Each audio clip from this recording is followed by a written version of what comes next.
You know what I've noticed recently? What's that? We have gotten no shortage of Yu-Gi-Oh things to discuss lately. Like, sometimes we were having these droughts. Oh, for sure. Where, like, it's like, there's just not that much Yu-Gi-Oh to talk about. But it feels like Konami is going out of their way to give us more to talk about every week.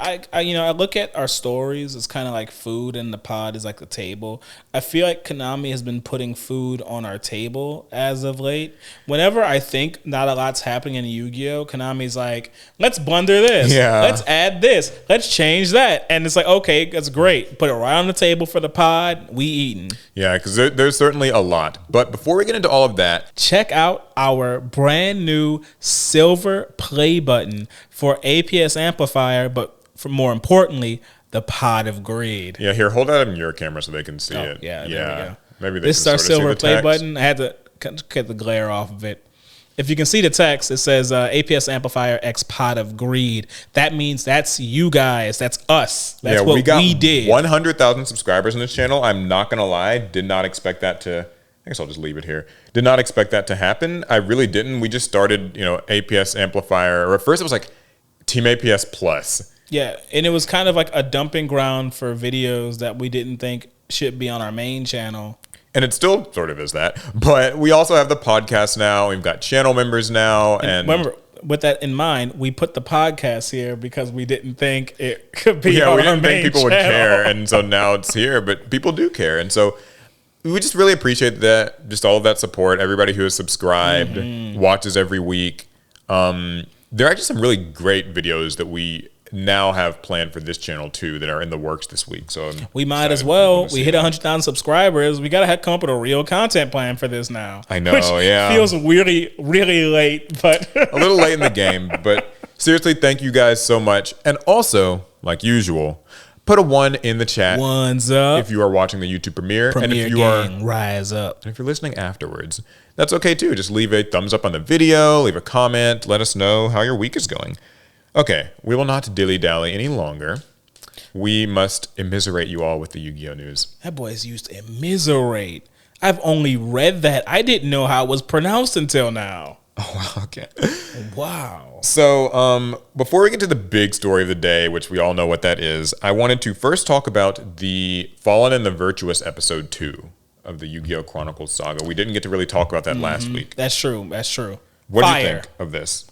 Absolute fire. Flames. I loved every second of it. I wish I could have gotten even one more second of that animation. It had everything. It had action. It had character development. It had voice acting.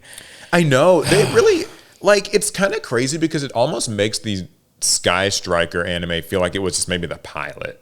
Like, it's the proof of concept. Because it was so, comparatively, there's just so much more actual storytelling. They're taking their time. There's, like you said, there's like voice acting, and I can actually tell what's going on here. Like with the Ray stuff, it's just like girl in mecha suit fights things, and other girl needs to be rescued, but it's like also her rival. It's like it's just these vague concepts that seemed so like promo, like girl you might pull in a gacha game. But here they are really taking their time with like establishing who the Tri Brigade are. Like I really didn't expect each Tri Brigade member to like speak and like be interacting with each other. I thought they would get skipped over for the most part. I really did. And that whole scene where like it's not Maximus, but it's Ashian. Dogmatica Ashian like confronts Ecclesia and he's like, step aside, all of that. That's actually what I wanted to talk about this episode. So this episode did what I wanted the most out of this series, the Chronicles series, was not just like show me the artworks from the cards with a little context, tell the story between the artworks. Yeah, flesh it out. I really felt like we got that because we've always seen when Albaz rescues Ecclesia, but we weren't sure why or how.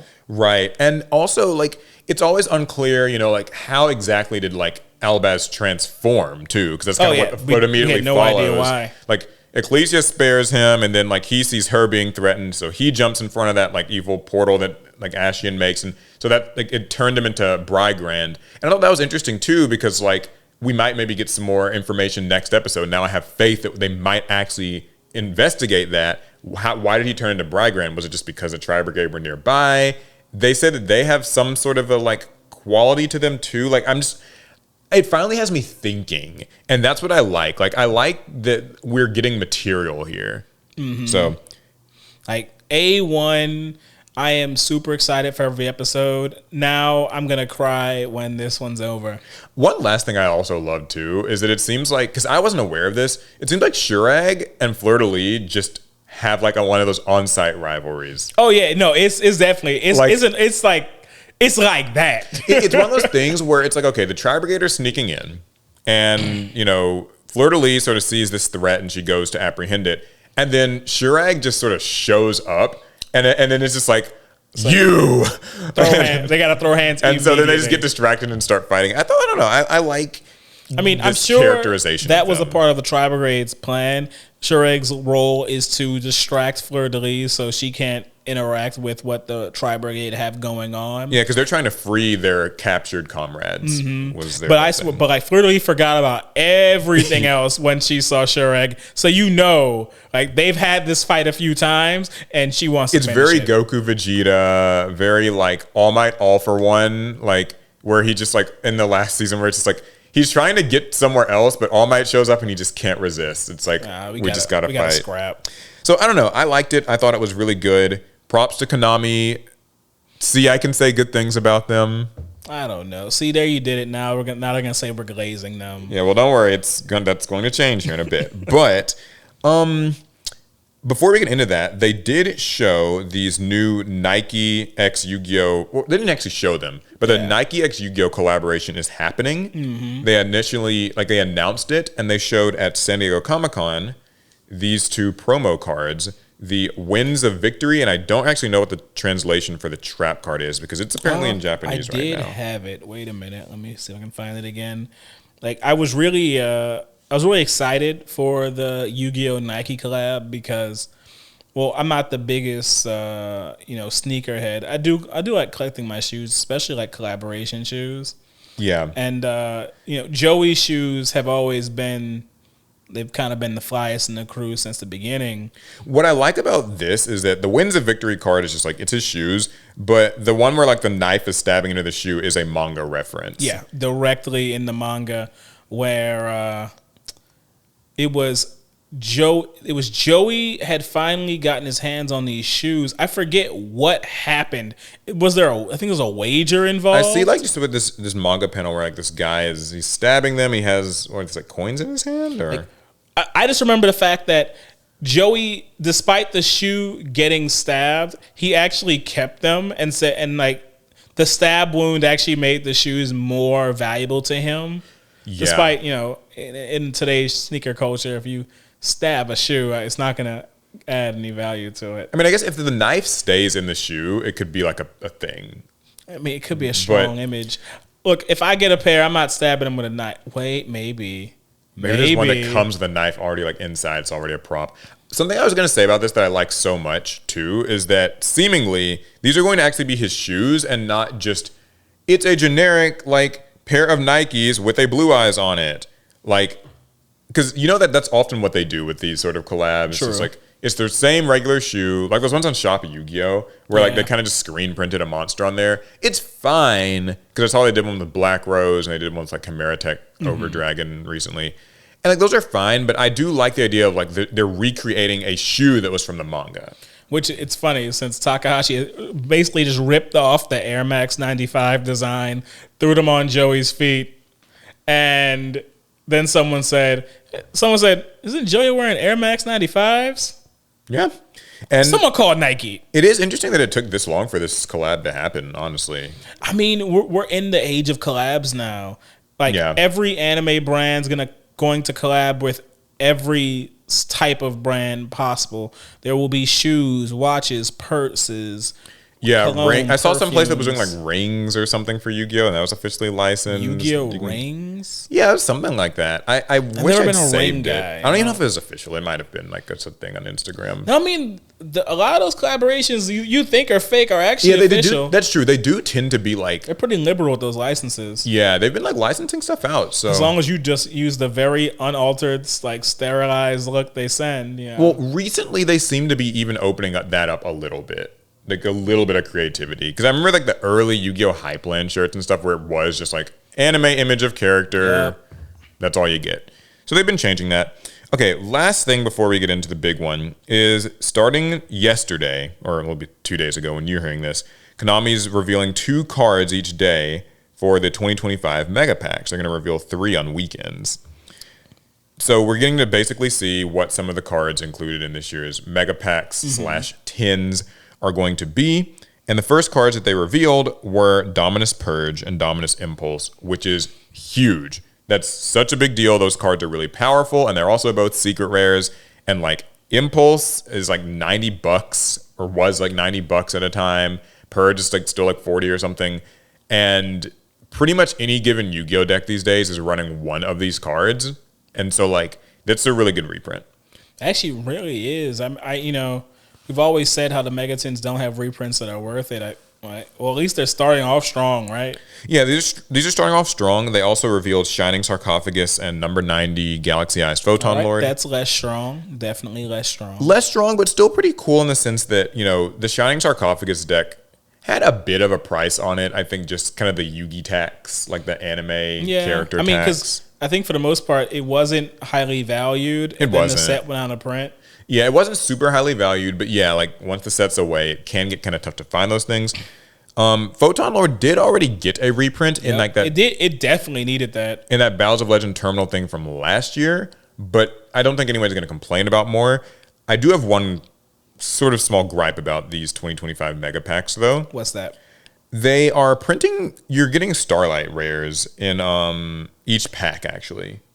And it's kind of strange because, so Starlight rares have been replacing QCRs, or quarter century secret rares, since the 25th anniversary is over, maybe, yes, no, who knows.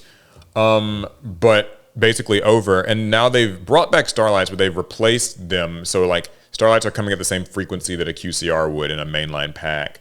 And I think that it's kind of like cheaped out the value of a Starlight rare. Like Shining Sarcophagus, for instance, was already printed as a QCR in Legacy of Destruction last year. Right. And same with like Dominus Purge and Impulse. So now they're also getting a Starlight printing, and those two rarities are so similar as is that it kind of, in the eyes of a lot of collectors, they don't really like it because it sort of devalues the uniqueness and kind of the speciality of those printings that they had before.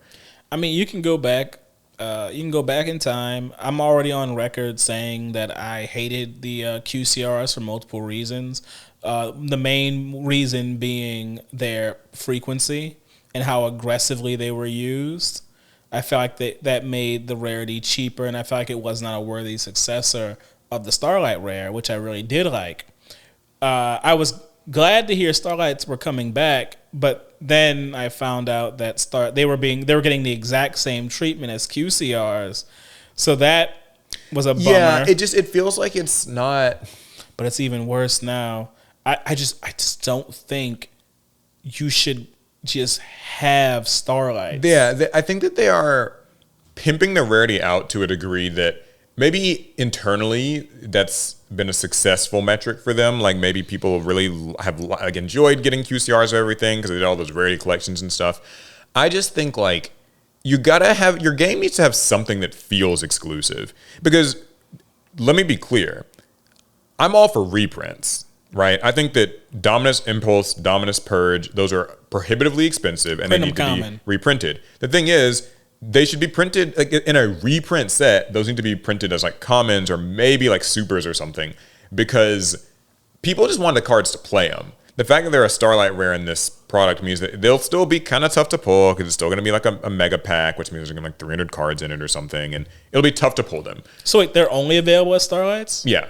Oh, Jesus. Yeah, it's that whole thing again. But then also, like, it means that if you were lucky enough to get a QCR Dominance Impulse last year, it kind of might feel a little bit, undermined by this rarity. Because it is a superior rarity. And so now, like, you're not really... I don't think that it's, like, a really winning situation. I think that the Dominus cards could have been printed at a lower rarity in these packs and been easier for more people to get. And then also, it would have avoided kind of, like, cannibalizing that previous high-end rarity of them. But I guess as far as Konami's concerned, like, what do they care about the value of cards they already sold? That's true. And I guess I should say, like, it's not the end of the world. Like, whatever, right? Like, it's the cards are cards, but it is something that I kind of don't love. So, okay, I said that we were going to get into the big story, but there actually is one small thing that I forgot. Oh boy, mention. Paul got y'all on the hook. Yeah, I know. We're edging today. Yu-Gi-Oh! Celebrate 25 years of Yu-Gi-Oh! At Anime NYC. So there's actually a Yu-Gi-Oh! Panel that they're doing, and I was surprised to hear this. Anime NYC, by the way, is an upcoming convention at the end of the month, August 23rd. On stage, they're going to have Kenjiro Suda, the voice of Kaiba, and anime producer Tarawaki Jitsumatsu. So expect behind-the-scenes stories and live voice acting. And this is to celebrate the 25th anniversary of the anime in particular. They actually have a special piece of artwork that they provided just for this event. And interesting. This seems kind of strange, doesn't it? Because so clearly Konami is not the one that's putting this on. Yeah, this might be like a Shueisha sort of thing or something, like a Studio Dice. Like, I don't know. Yeah, but some people are thinking that it could mean like there could be an announcement of a reboot or some other anime news. Let's not do that. Yeah, like I've learned not to get my hopes up too high with stuff like that. But they do have a form. Like, there's the official Yu-Gi-Oh! Twitter account. Do you have a question, or would you like to share your favorite Kaiba moment or duel? We want to hear from you. Your responses might be featured during the panel. So there is a form that you can go and fill out to, like, ask them a question and stuff like that. I need to go back and watch Yu-Gi-Oh! Subbed. Because, like, so the voice actors don't mean anything to me. I know what you mean. Yeah, you kind of have to hear them to kind of feel that connection. Like, is this Kaiba? Because I know what Kaiba sounds like to me, and that's... Yeah, that's Eric Stewart. Yeah, that's not Eric Stewart. I just thought it was kind of cool. Another like funny thing about this is from the official Yu-Gi-Oh! Twitter account, because there are multiple accounts. There's like a Yu-Gi-Oh! TCG account, and there's like a Yu-Gi-Oh! account. And so there are people in the comments here who are like, when's Edison coming to Master Duel? Oh, Jesus. Or like, don't ruin Time Wizard format. And it's just kind of like, guys, like, wrong account. I mean, I get it, though. I mean, you see Yu-Gi-Oh! And, like, for, like, the simpler populace, it all seems like it runs together. Yeah, like, Yu-Gi-Oh! is Yu-Gi-Oh! is Yu-Gi-Oh! When that could not be further from the truth. That's also true. Okay, well, anyways, if you guys are going to be at Anime NYC, definitely hit that panel up. Maybe go in that forum and submit some questions for them. There might be some exciting, fun announcement. I doubt it. I feel like if there was... Don't ask them about the TCG, for the love of God. There's going to be someone in that panel is going to be like, do you think Fiendsmith should be banned? And it's like, okay. I will say, if there was to be a Yu-Gi-Oh! Anime announcement, it's far more likely that would happen at Jump Festa in December in Japan. Yeah, I feel like it would happen in Japan. That's typically not in the States. Where that would go. But if it did happen in the States, I feel like it would happen in New York.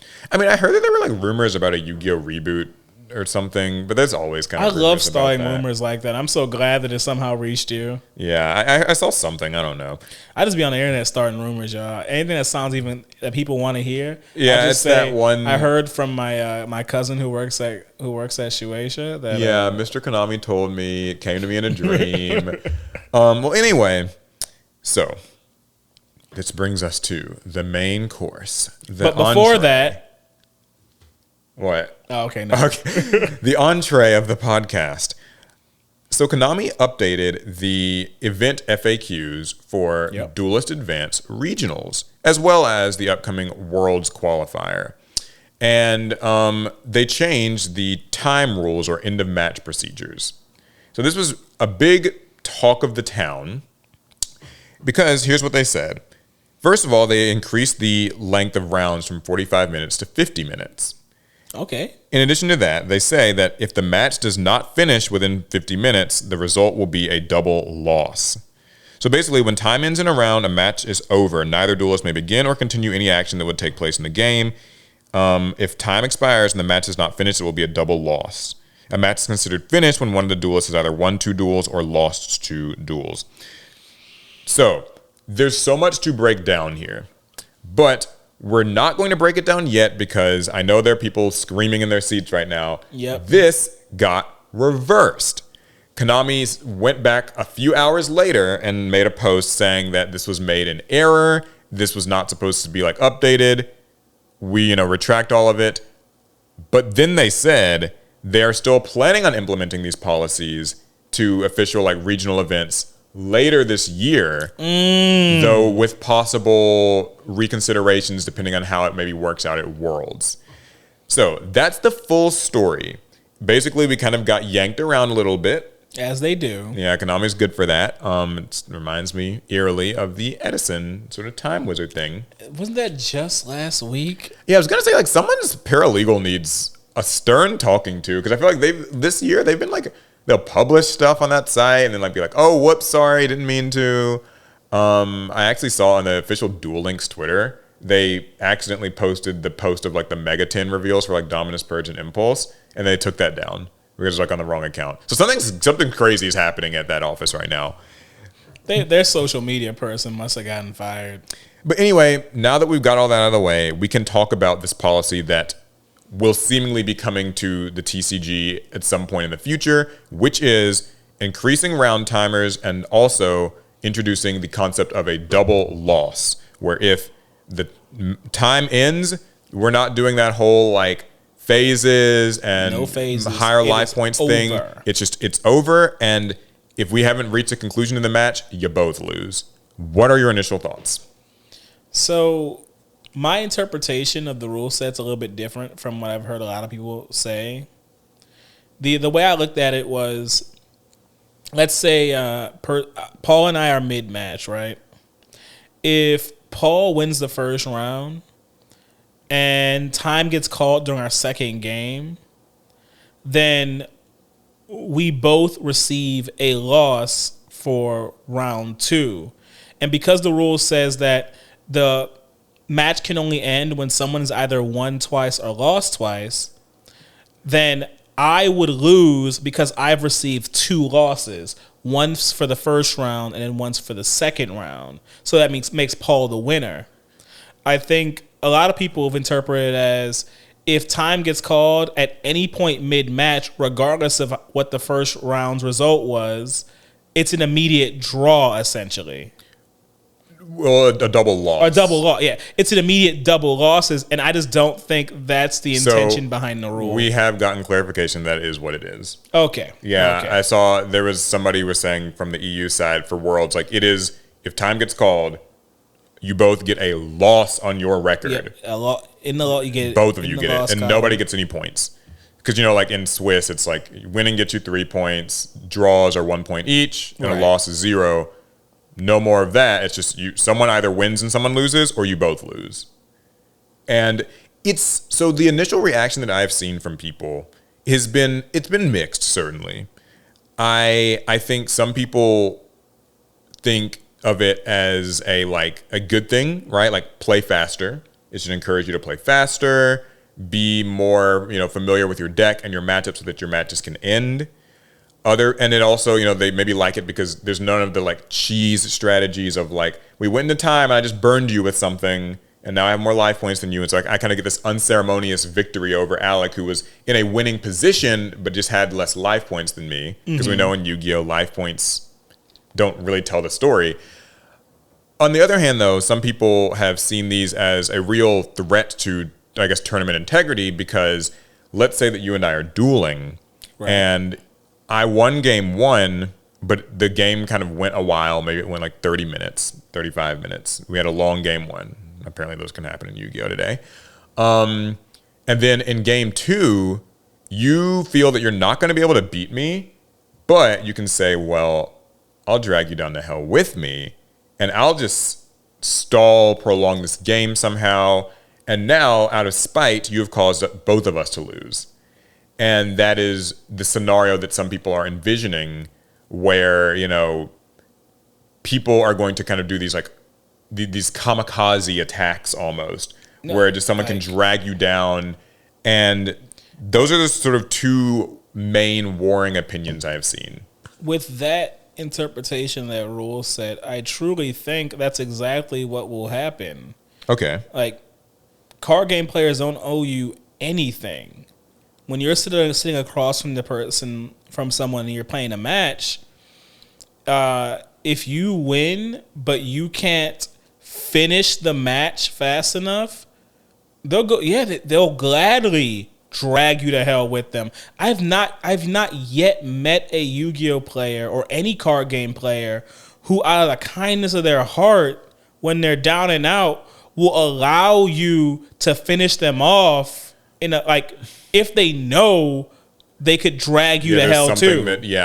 So it's kind of one of those things where like you wouldn't put it past a given Yu-Gi-Oh the only player. protections we've had in that is that for up till now, Yu-Gi-Oh players scoop almost immediately when things get rough because conservation of time is a key strategy. And you can always, regardless of what the situation is in game 3, if time gets called, if you can deal some damage, just enough damage, you win them. You can still win. That comeback mentality has created some integrity within the space when it comes to time rules, but some, not a lot, just to be clear. Yeah, there's some parts where it's corroded a bit. This rule set, there's no reason to let your opponent get a clean 2-0 on you. Like, drag them to hell. Everybody can slow a game down. You don't have to be winning to do that. So, yeah, I'm also not saying we should do that. I'm just saying that's what I believe will happen. A lot of players will do that. Yeah, that was kind of my initial reaction to it as well, was I was like, this seems quite exploitable. However, I decided to sleep on this a bit because I'm actually, surprise, surprise, planning on playing in a regional next weekend. If I can make it out to it, it'll be cool. It'll be a surprise. I update you guys with how that goes. And I was kind of like, oh my God, like the regional I'm going to is going to have these rules. Now, they've since retracted them, so I guess that won't be implemented yet. But anyway, I wanted to just think about this rule and talk to some people. So I reached out to a couple of judges that I know, and I reached out to a couple of like players who are kind of more actively in the midst than maybe you or I am. And I have changed my stance on it in that I actually think this largely solves more problems than it creates. But I'll give the caveat that there is not going to ever be a perfectly satisfactory end of match procedure that Yu-Gi-Oh can have. With the old system that we had where you got the 3 turns of overtime, that was a mess. It logistically took way too long because in those overtime turns, we're talking this is like pre-2018 change, where like time got called, I'm turn 0, your turn 1, I'm turn 2, your turn 3, and at the end of your 3rd turn, we compare life points. Mm-hmm. And so it allowed the game to kind of finish in a more satisfactory manner, but the time spent on that, because that overtime had no time limit, was astronomical. You would go to regionals and each round that was supposed to be 40 minutes at the time would stretch into like over an hour. And like if you're at those big regionals where it's like 8 or 9 rounds or something, or like a YCS, you would be in these venues until like 1 or 2 in the morning, and they just couldn't be doing that. That's extra venue fees, and people have to, get home and stuff like that. So they changed it to that end of match procedure that they have now, which like quickly expedites the process. Time gets called, we finish the phase that we're in, and then we compare life points.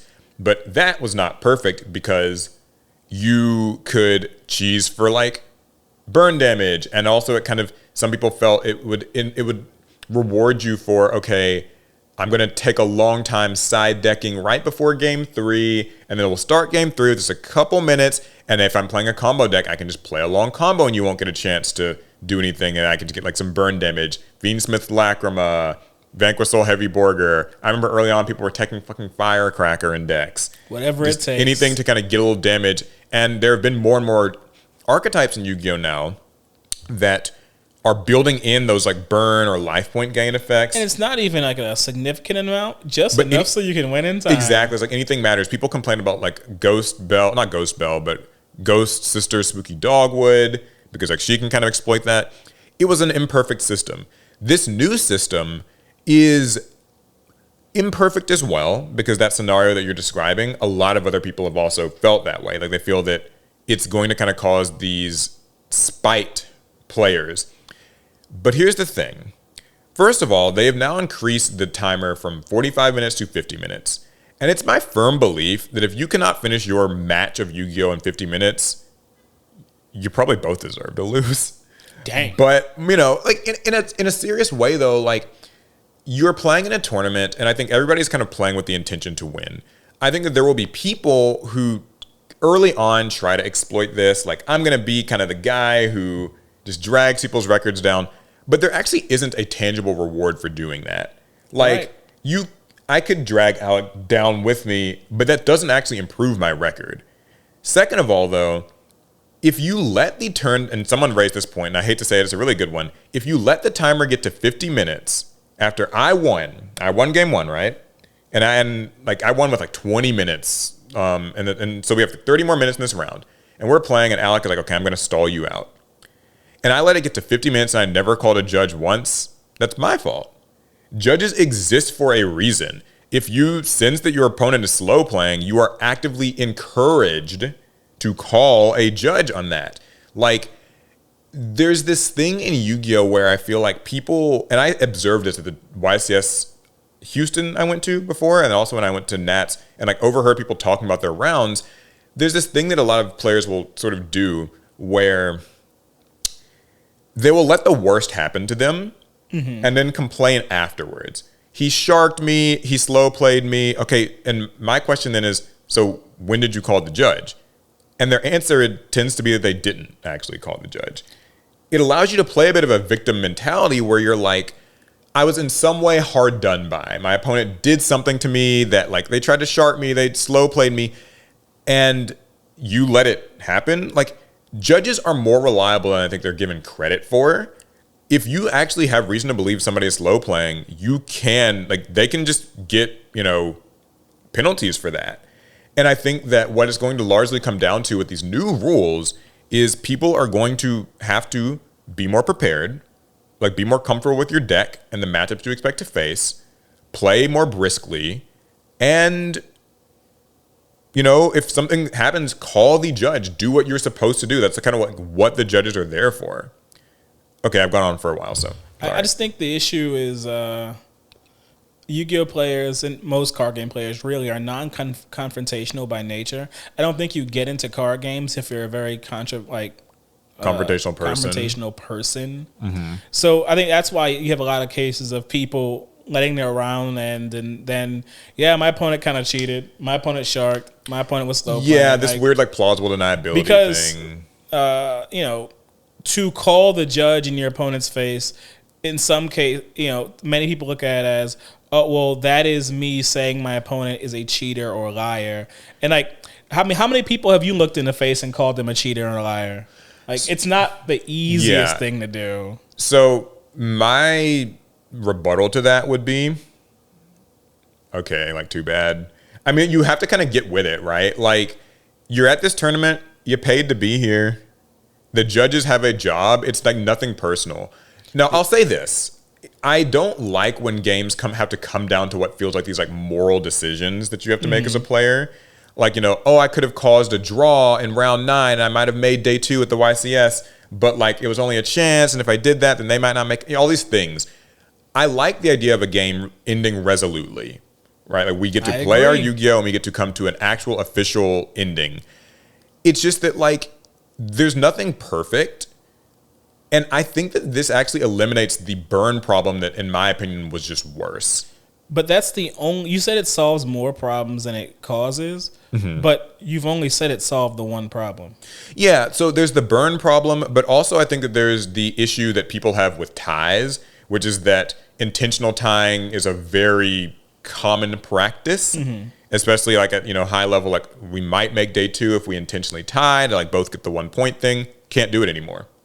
True. Intentional tying is basically collusion, and Konami dissuades you from doing that in the tournament policy documents. But it's one of those things where that's quite hard to enforce. Like, once the match slip's been turned in and both players kind of just agreed to it, there's so little that you can do if you didn't already have like prior evidence. So that's another problem I think that this solves is like, there's no intentional tying. You just both lose. And I think those are like kind of the two big ones. I also think though that with this, it's going to kind of just separate the men from the boys. People online who see this and their mind jumps to, here's how the rule will be exploited against me and it's going to be awful and everyone's going to do this. I think that just say it. If you're thinking that, it sounds like that's maybe just the first thought that you had. That's what you would do in a situation like that. Yes, that is what I would do. And, you know, that sort of speaks to maybe a lack of sportsmanship or integrity. But I think that those people will ultimately be weeded out. Whether it's through losing enough times, like maybe the first time you go to a regional and you pay $20 or $25 or whatever, how much it is now. And like you do that and you think it's kind of funny. Like, yeah, like I sabotaged my opponent. You know, I held them hostage and caused us to both lose. Okay. Anyways, the next round starts. Are you going to just kind of do it again? Maybe. And then like you do, and then you drop from the regional and like you're gone. It's cute maybe the first time you do it, but you know, if someone is going out of their way to just make this their lifestyle, right? Like, that's right, I drive 2 hours every weekend, pay $25 and go 0-2, but I at least ensure that a few other people, like, that's going to get old. I think that the people who are there to play the game are just going to do the more proactive approach, which is you just try to win your game fast, and if your opponent slow plays you call the judge, and like you just finish it. Yeah, I think that'll be the case in Top Cut. But you got to remember, the vast majority of Yu-Gi-Oh players are weeded out. The vast majority of people that are reacting to this, the vast majority of people that play this game, they don't make it to day 2. They don't get to play at the top tables where this integrity thing will actually matter. Most of us have sat down, went 0-6, and walked out with no wins on our records. Yeah. Like, not everybody, but sadly, most of us have that experience. Most of us will not get the chance to face an opponent who also doesn't want to go into time and will play expediently. When you're in the pool of it all, when you're just in bog in the middle of the pack during the tournament, it's round 3. Your opponent last round curses last opponent out. You think he's going to go any easier on you when he's losing? No. So you're sort of saying that for the average player, that temptation will still be there. I think it'll be rampant because there's a lot of bad sports in the community, and not saying in specifically in Yu-Gi-Oh. I mean in card gaming. You're hard pressed to actually find people who can take a loss well. I think so.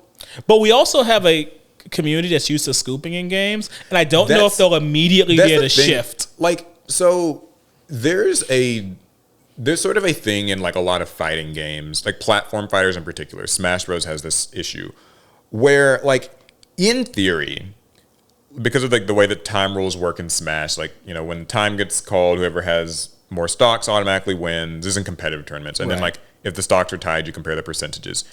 There's an argument that, like, okay, I could get one hit on you and run away for the rest of the game. But in practice, in, like, human practice, that's boring as shit. No one actually does that. People, like, will claim, like, oh, this player is, like, more defensive, but there's nobody who, like, actually gets one hit and then just immediately starts, like, camping and runs. It doesn't actually work that way. And I think that the same thing is going to apply in Yu-Gi-Oh, where it's a fun thing to kind of muse about, and it will happen for the first couple of weeks. But people are going to find out, like, 50 minutes is a long time to just be sitting there twiddling your thumbs. Like, you will get bored, and I think people will just sort of be like, okay, whatever, like, I've just lost. Like, it sucks, and if you try to draw it out and you don't actually have a feasible way of doing that, you'll just get the judge called on you. And then they'll still win, and you'll just get, like, you know, a DE minor or whatever it is, and, like, that's just it. Like, it's kind of one of those things that it is fun to, when a change happens, people hated the cheese burn dilemma stuff. And they wanted Konami to change the end of match procedures. They're so stupid and they're so bad and they're so exploitable. Konami changes them. These are so stupid and so bad and so exploitable. So it's like kind of like, at what point so what do you want, right? Like, there's like a new thing that they're trying, and I would rather wait and just see how it pans out than sort of assume that it will be a complete failure. Which, to be clear, I'm not saying that's what you're saying. I think that the concern is valid because it's going to happen. You're right. There will be people at events doing that exact strategy. Some will be doing it as a joke or a meme. Some will be doing it because they're bad sports. I just think that, like, with time, it will get weeded out to a point where, like, it's simply unattractive to really do that behavior. Because the people that are that weak-minded just won't actually be at the regionals. And the few people that maybe get away with it will probably be getting judges called on them. And like with the last burn kind of end of match procedure thing, there will be cases that slip through the cracks. But there was not, like, there's nothing perfect. But I do have actually a very tangible problem with this rule set. Mm-hmm. This new end of time procedure that they may implement after Worlds, that's gonna be a lot of judge calls.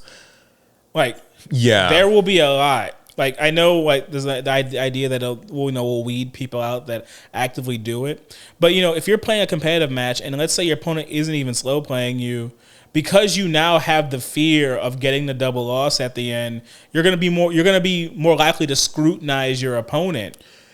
That's actually a current thing now. People call the judges quite a lot in the last few minutes of games. I don't know that, like, I'm interested. That is an interesting point. Like, will the net number of judge calls increase or decrease? Because, like you said, sometimes people are kind of non-confrontational and they'll just let it happen. So much remains to be seen. I guess this is one of the few times where I'm trying to be optimistic about the rule change because I feel that it is still, like, probably a net positive. Also, it shouldn't go Konami glazing for real. Yeah, that's right. It shouldn't go understated, though. They're also adding another 5 minutes to the clock because they added 5 minutes, like, back right after COVID and remote duels, where we were doing 40-minute rounds. And I'll be completely honest, I don't think 40 minutes is enough, like, times just sometimes to play Yu-Gi-Oh! With how the way the game is structured, the way that, like, turns go, where they can be quite long. There's a lot of reading. 45 minutes made a lot of sense. If they're now going on to add it to make it 50, that's probably good. A small concern of mine is just that, like, man, regionals they're gonna be kind of long. They already were long, and, like, it sounds like it's just 5 minutes, but that's also 5 minutes on top of each round. So, like, if it's like a 7 or 8 round regional, that's, an extra, like, hour or something like that. So, it isn't perfect. And they even said in their, like, blurb that they're going to be monitoring how it works at Worlds and maybe making slight adjustments.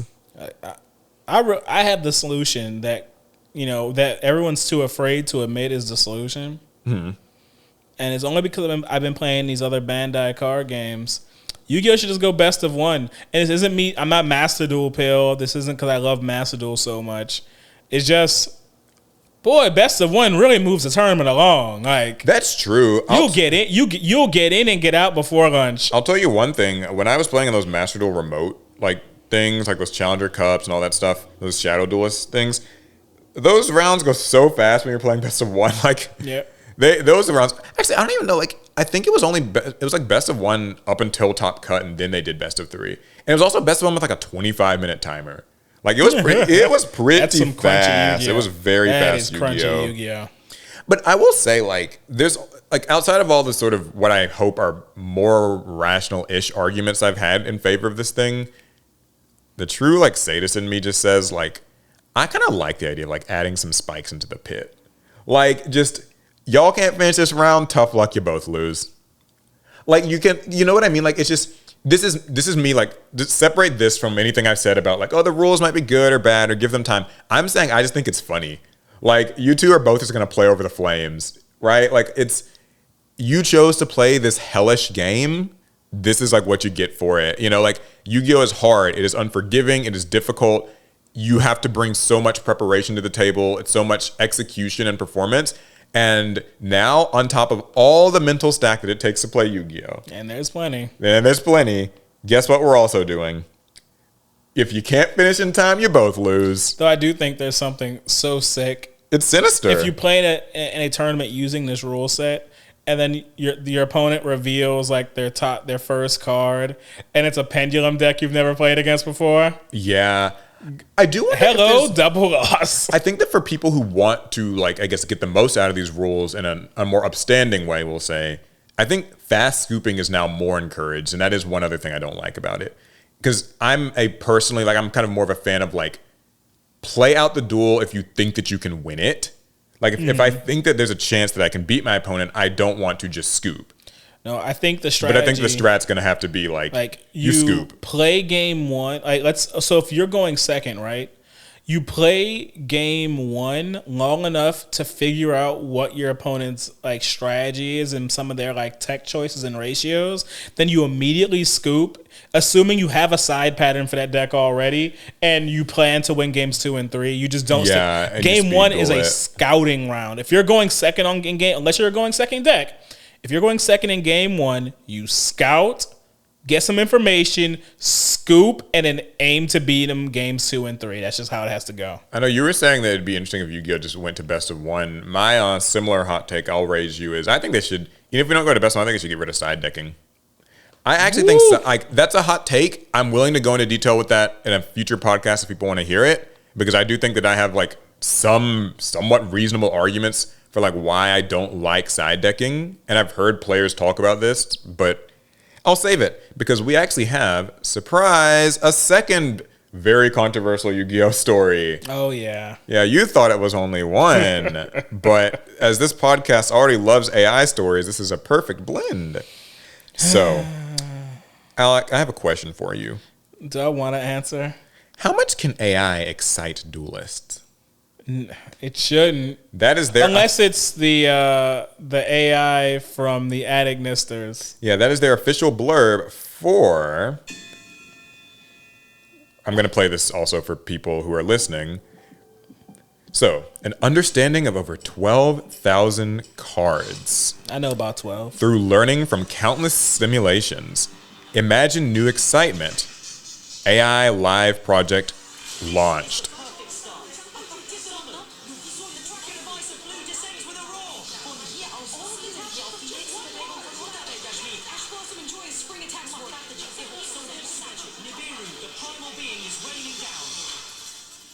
How much can AI excite duelists? So, let's explain what's going on here.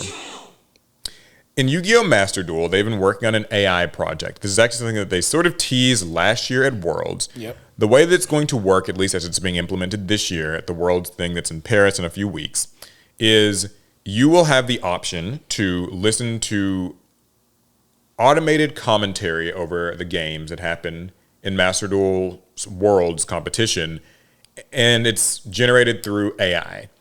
And it will be shown in up to 10 different languages, if I'm remembering correctly. Yeah, Japanese, English, French, Italian, German, neutral Spanish, Korean, Portuguese, simplified Chinese, and traditional Chinese. So, you're watching the live stream, and you don't want to hear these commentators talk, these like real commentators. So the game will have this thing where it knows all the cards in the game and how much they've been played and how they interact with each other, what their win rates and stuff are. And it will have this voice, I guess, you could hear a little bit of it in that trailer, that will excitedly commentate over the games in real time. And people have opinions. Let's hear Alec and mine first. What do you think? Man, I really thought Konami liked their commentary team. I guess not. We've been on the pod praising the efforts Konami has made for commentary during events and the how much better commentary has become. And here we are we're just gonna throw it to AI now. Screw growth, screw progression, screw entertainment and creativity, just AI. Yeah. So, people don't love this. It is obviously, there's a very large anti-AI sentiment online. You'll obviously know if you've listened to this podcast, we're not the biggest fans ourselves. But I'm going to try to go to bat a little bit for this. Put on your grok hat. Right. Yuck. So I think that there is a legitimate service being offered here because they are, first of all, still going to have commentators at this event. They have clarified that. So the English commentary team, the Japanese commentary team, those will all still exist. So they're not being replaced yet. But yeah, for this event, they will still be there. You can still listen to all of that. But on the other hand, they're experimenting with this because it does offer a lot of different people the chance to get some commentary in their native language.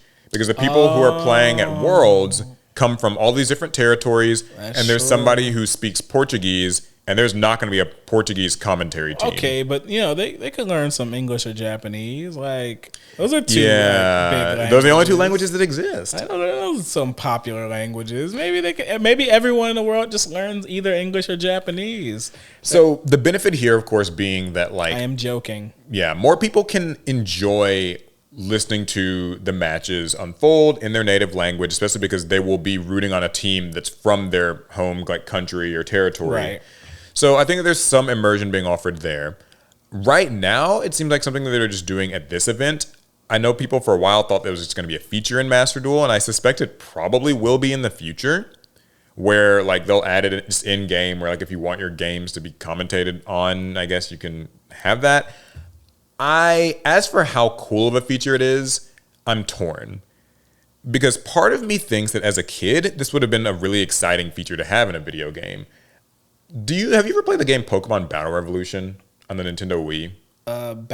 Was that after Coliseum? Yeah, it was after Coliseum and XD. Those are on GameCube. No. Okay, so what was cool about Pokemon Battle Revolution, I promise this relates. Oh, that's the one that has Pokemon from Sinnoh. Yeah, it had the Sinnoh Pokemon. It was the Gen 4 battle simulator. You could transfer your Pokemon over. One of the cool additions to the game was that it added back the commentator, the announcer, which was actually a thing that they had in Pokemon Stadium and stuff. Yes. And it was a mixed bag. It was kind of cringy. It's kind of an automated voice. Sometimes it didn't always sound right.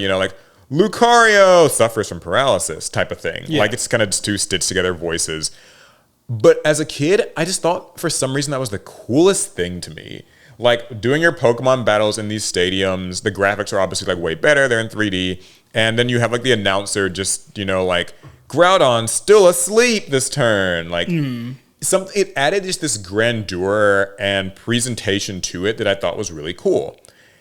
I fast forward though to 2025, where we're older, we're jaded, and there's kind of this sentiment around the fact that it's AI that just really rubs you the wrong way. However, I'm not actually sure if what they're using here is AI. And sorry if you were about to just raise this point yourself. I was going to have a different point. Oh, okay. I'm not even sure if this is AI in the way that we kind of maybe understand it. Large language model generative AI. I think this might kind of be more of a they just kind of created this thing in-house and it's just pulling from a database of statistics and they're using the AI label in that more cool Yu-Gi-Oh! Artificial Seto Kaiba Corp thing made this. I'm not sure. But what were you going to say? Sorry. I was going to say that as a feature in Master Duel, I don't even know how popular it would be.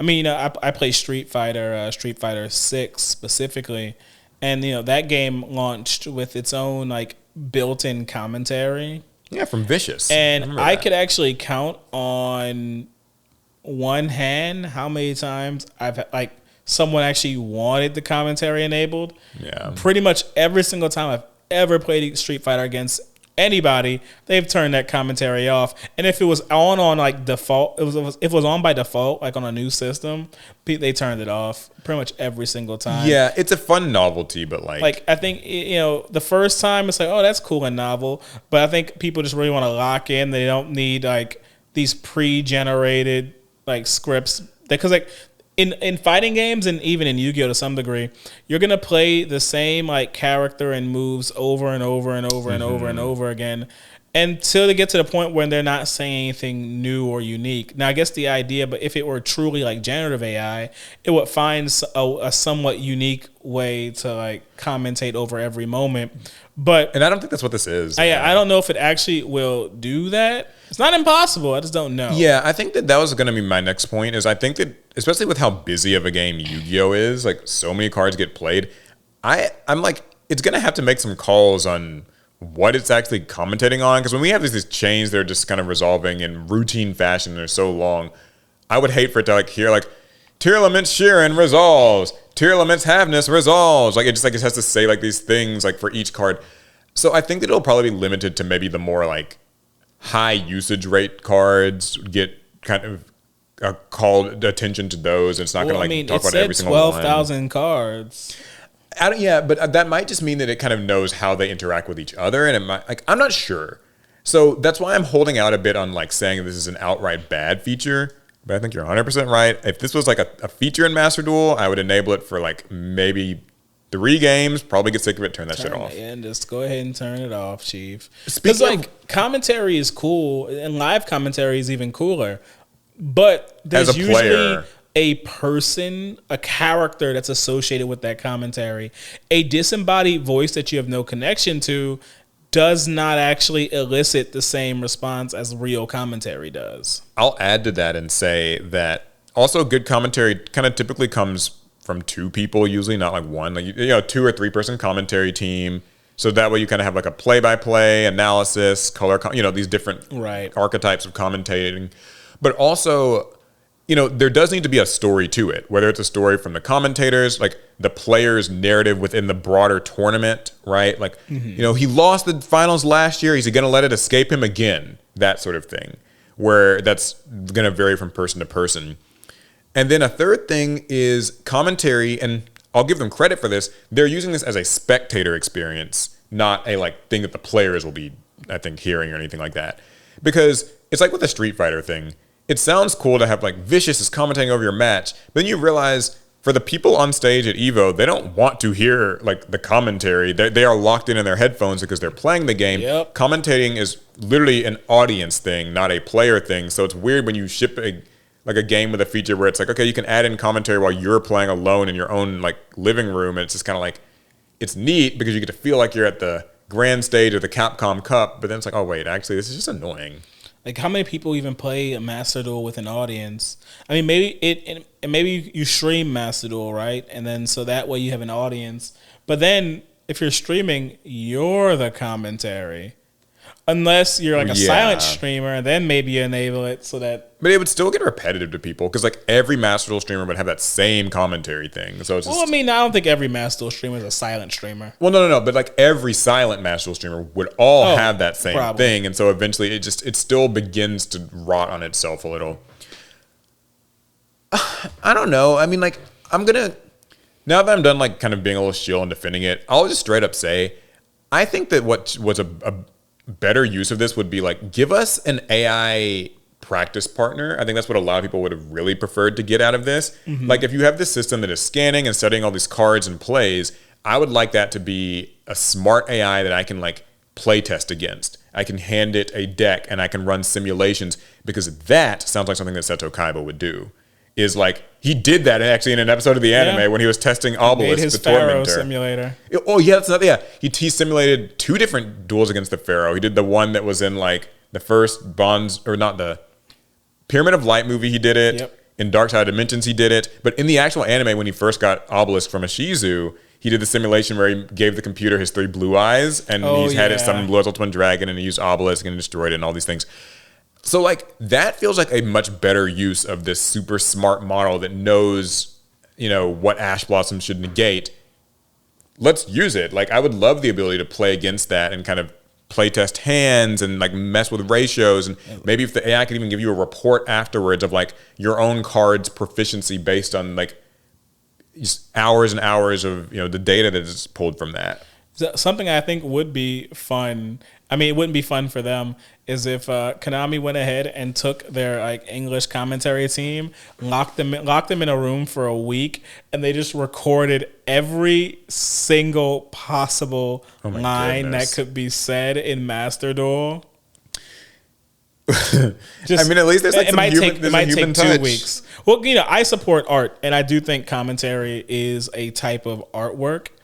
And I just think it'll be fun if to like hear them have like commentating in Master Duel, not forever, just like a couple times, would that mean they would have to sit there and record for hours and hours and hours on end? Yes, but it's not my problem because I'm not them.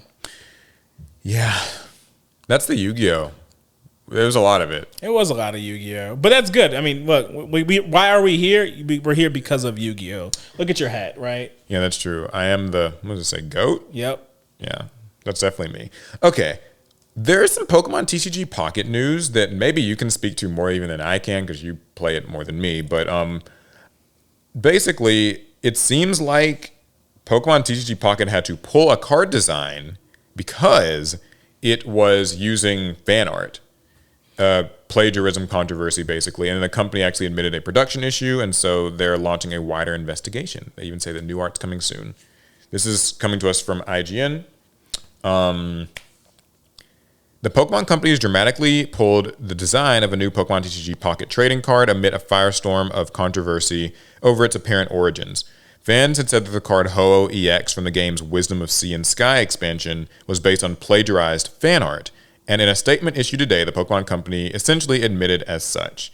Now the card's artwork alongside that of its sister Lugia EX card, who says they're girls, huh? Which also features the Ho-Oh design. I never thought. Wait, Lugia had a masculine voice. I remember in the movie. By the way, so do you read? This is totally unrelated to the story. Do you read Ho-Oh and Lugia as like male, female? Because I always saw Ho-Oh as. I think all Pokemon are non-gendered. I saw Lugia as male because of the movie. Like I was like a kid, I just watched all the movies. So I was like, oh, okay, whatever voice they have, that's like their gender. Did Ho-Oh ever speak though in a movie? Ho-Oh's never spoken, as far as I know. Okay, it's weird that Lugia spoke. I mean, I don't know if anyone's ever like talked to a Ho-Oh in all of Pokemon. It shows up. Maybe it happened. Well, yeah, but it's usually just like flies, and it's more of a symbol. Yeah, like, it's just like, it just means something in your heart. Anyways, I've gotten way off topic, but the point is, yeah, they pulled both designs from the game. In fact, just mere hours before Wisdom of Sea and Sky's global launch. And the Pokemon Company said that it deeply apologized for the inconvenience and was now conducting a review of all other cards to ensure that no other designs were at fault. That's interesting. I'm looking at the artworks. The artwork on the left is the one in TCG Pocket, and the artwork on the right is the original design by this artist, Ian Juju. Mm-hmm. And yeah, that is exactly the same Ho-Oh. I thought this might have been... Like, the feathers are a slight bit longer, and you could argue there's only so much you can do with a bird design, but nah, bro. That's Ho-Oh. Yeah, I mean, it's the same bird. It is a trace, and tracing in the art community is, for obvious reasons, frowned upon. But, in this case, I think what also happened is twofold. First, I need to read the rest of the story. Okay. Speaking to IGN yesterday, video game industry legal expert Richard Hogue said that the Pokemon Company's legal terms on fan art act as an acknowledgement that fans will create their own Pokemon art, but that from a legal standpoint, any publicly shared designs fall under the ownership of the Pokemon Company. This was a thing that came up in a story a couple of years ago. I don't remember the specifics, but there was a big controversy around the fact that the Pokemon Company was like, listen, if you draw a picture of like Alakazam or whatever, Squirtle, whatever your favorite Pokemon is, and you share it online, because you are using like our IP, we reserve the right to use that artwork however like we please. It is open to being used. People did not like that, but up until now, I guess, like that kind of hadn't really come into action. The reason though that this story is unique, I think, is because they did use that design and are clearly traced over it. Right. But this person did not get credit for it. And I'm not sure where their whole like legal terms apply with, like, I think that they can use your fan art, they say, but they would still have to probably credit you for it. Especially because like in Pokemon, they typically do credit like the artists that do Pokemon TCG cards anyway. So it's interesting to see that they even bothered pulling this down and acknowledging it. So who did they credit to begin with? Or was it just no credit to the art whatsoever? There was none. Interesting. I actually, and you can tell me if this is true, I don't think in Pokemon TCG Pocket that they say credit for anything. I haven't seen it in TCG Pocket, and there is a lot of like unique artworks in the app for different Pokemon cards. I'm checking right now because actually that was literally the last thing I had open on my phone. So it's fairly easy for me to check. Well, while you're checking, it effectively says, look, we, the Pokemon Company / Nintendo, are legally still the only ones allowed to make derivative works, fan art included, but we all know you're going to do it. So if you do, on the off chance that it's special, we can use it without otherwise paying you since it was ours to begin with. That's how this guy, Hogue, explains the terms. That's not like coming from Nintendo that's not saying their that. words. That's him interpreting what their legal policy is. So they actually do list the artists on these pictures. Okay. Yeah, every single like alternative art card that I see here has an illustrator on it. Even the immersive arts, and those were immersive, right? Like they were. Yeah, even the immersive arts have credit to an artist. So I'm wondering, like, so I guess was this a matter of they had a contracted artist turn in this artwork for Ho-Oh and Lugia, but that artist traced it? Yeah, that sounds like that's what happened because in their statement, which I guess I should probably pull up their full statement, but in their statement, they kind of made it sound as though like it was a mistake in the reference materials and sort of quality assurance process.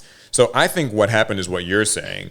Whoever worked on the Ho-Oh art found this online art, traced over it, kind of did some changes, tweaks, and enhancements, and then like whoever they is got the credit for that part of it. Right. And so now there's like a whole double layer of problems, which is just that like they're taking some fan art, which they say that they're allowed to do, but now they're also not even taking that fan art. They're taking the art from another person who took the like this. I don't know where in the pipeline everything like went wrong, but a few things went wrong here. What's interesting is that if you pull these cards in the game now, it literally like says like this art will be updated soon, and there's no art on it at all. And that's a shame because like Ho-Oh and Lugia are some of my favorite Pokemon. That's Gen 2. That's like some of my favorite Pokemon, period. And now I'm kind of like, I hope I don't pull these while they don't have their immersive arts. That would just be lame. Yeah, after internal review, we discovered that the card production team provided incorrect reference materials as official documents to the illustrator commissioned to create these cards. As a result, both cards have been replaced with a temporary placeholder that the team is actively working to replace with new art because it's ready. So they provided materials for this artist, and the artist sat down and traced one of them. Yeah. that seems like what happened. I mean, like, listen, I'm not accusing anyone of anything in particular. I literally just actually, no, I am. I think that's basically what happened. So I mean, maybe that's par for the course with the Pokemon Company. Maybe when they give reference materials to artists, they're supposed to trace them. But that's the only way I can see this work is if you're saying they were given incorrect reference materials and they traced it. That's what happened. Yeah. Which is incredibly lazy, but Anyway, so that was like an interesting little controversy. I will say that I'm glad at least it's not AI. Yeah. Like, same. Because I know they had that whole thing with the Pokemon art contest like last year or whatever. Yeah, so. I do remember that. Took a while to resolve that one. Riftbound, the League of Legends-based card game that's coming out in October, had an interesting announcement that was basically around the use of fan projects that use the Riot IP and create like digital simulators. Okay, all right. We're very familiar with those. Yeah, we're quite familiar. Community. Dueling Book, EDO, Pro, Yu-Gi-Oh, Omega, all these things. Here's their statement. Since we announced Riftbound less than a year ago, we've been humbled by the level of enthusiasm that's steadily growing in this new community. We're working hard to get Riftbound out to players, blah, blah, blah. Before then, we need to take a moment to share our philosophy and policy on third-party digital tools for playing Riftbound. Riftbound is designed for social play, mixing deep strategy with deception, negotiation, and mastermind moments that create lasting memories. The game's been built from the ground up to optimize for that. While digital clones have grown in popularity for their accessibility and ability to quickly optimize decks around the current meta, and we've seen interest from players in establishing their own for Riftbound, Riot's policy, bold text, prohibits any fan project that crosses the line into making a game using Riot IP. In the case of Riftbound, we're especially concerned with projects that enable Riftbound gameplay with automated rules, interactions, and resolutions with less need for social interactions. So, last thing, that means that tools like card galleries or deck managers are generally encouraged because we want players to be able to theory craft, deck build, and share their latest brews with the Riftbound community. But when those tools become standalone games and remove the manual and social aspects that Riftbound is built around, they don't like that too much. So they do want to support creative projects, and they say that if your app aligns with that mission, we'd love to hear about it and work with you to bring it to life. You can actually get access to their API, but they don't want you making a simulator. What are our thoughts? So, yeah, I mean, this sounds like the Riftbound team. They're very tapped into the state of modern card gaming. Yeah. Because within that, you know, they're demonizing our things like EDO Pro and I always forget the name of the other one. Yeah, you're a Wygo Omega, Dueling Omega Book, and all stuff. of that. Like they know they don't want that, but at the same time, they know that these kind of like what do we call them? Like the GGs and the they're like .gg type aggregation sites. The aggregation sites, which exist for every single game on the internet, and especially card games. Like they know that that's now an intrinsic part of it, where these are places where communities come together to share ideas, to just like to see the entire like card gallery, because nobody wants to go to the actual Riftbound website to look at all the cards. Yeah. I saw that the reaction to this was not super positive online. Surprise, surprise. People are like, you're killing your game on arrival, like, you know, dead on arrival, way to kill your game, Riot. Wait, how can that kill it on arrival? No game has ever arrived with a simulator.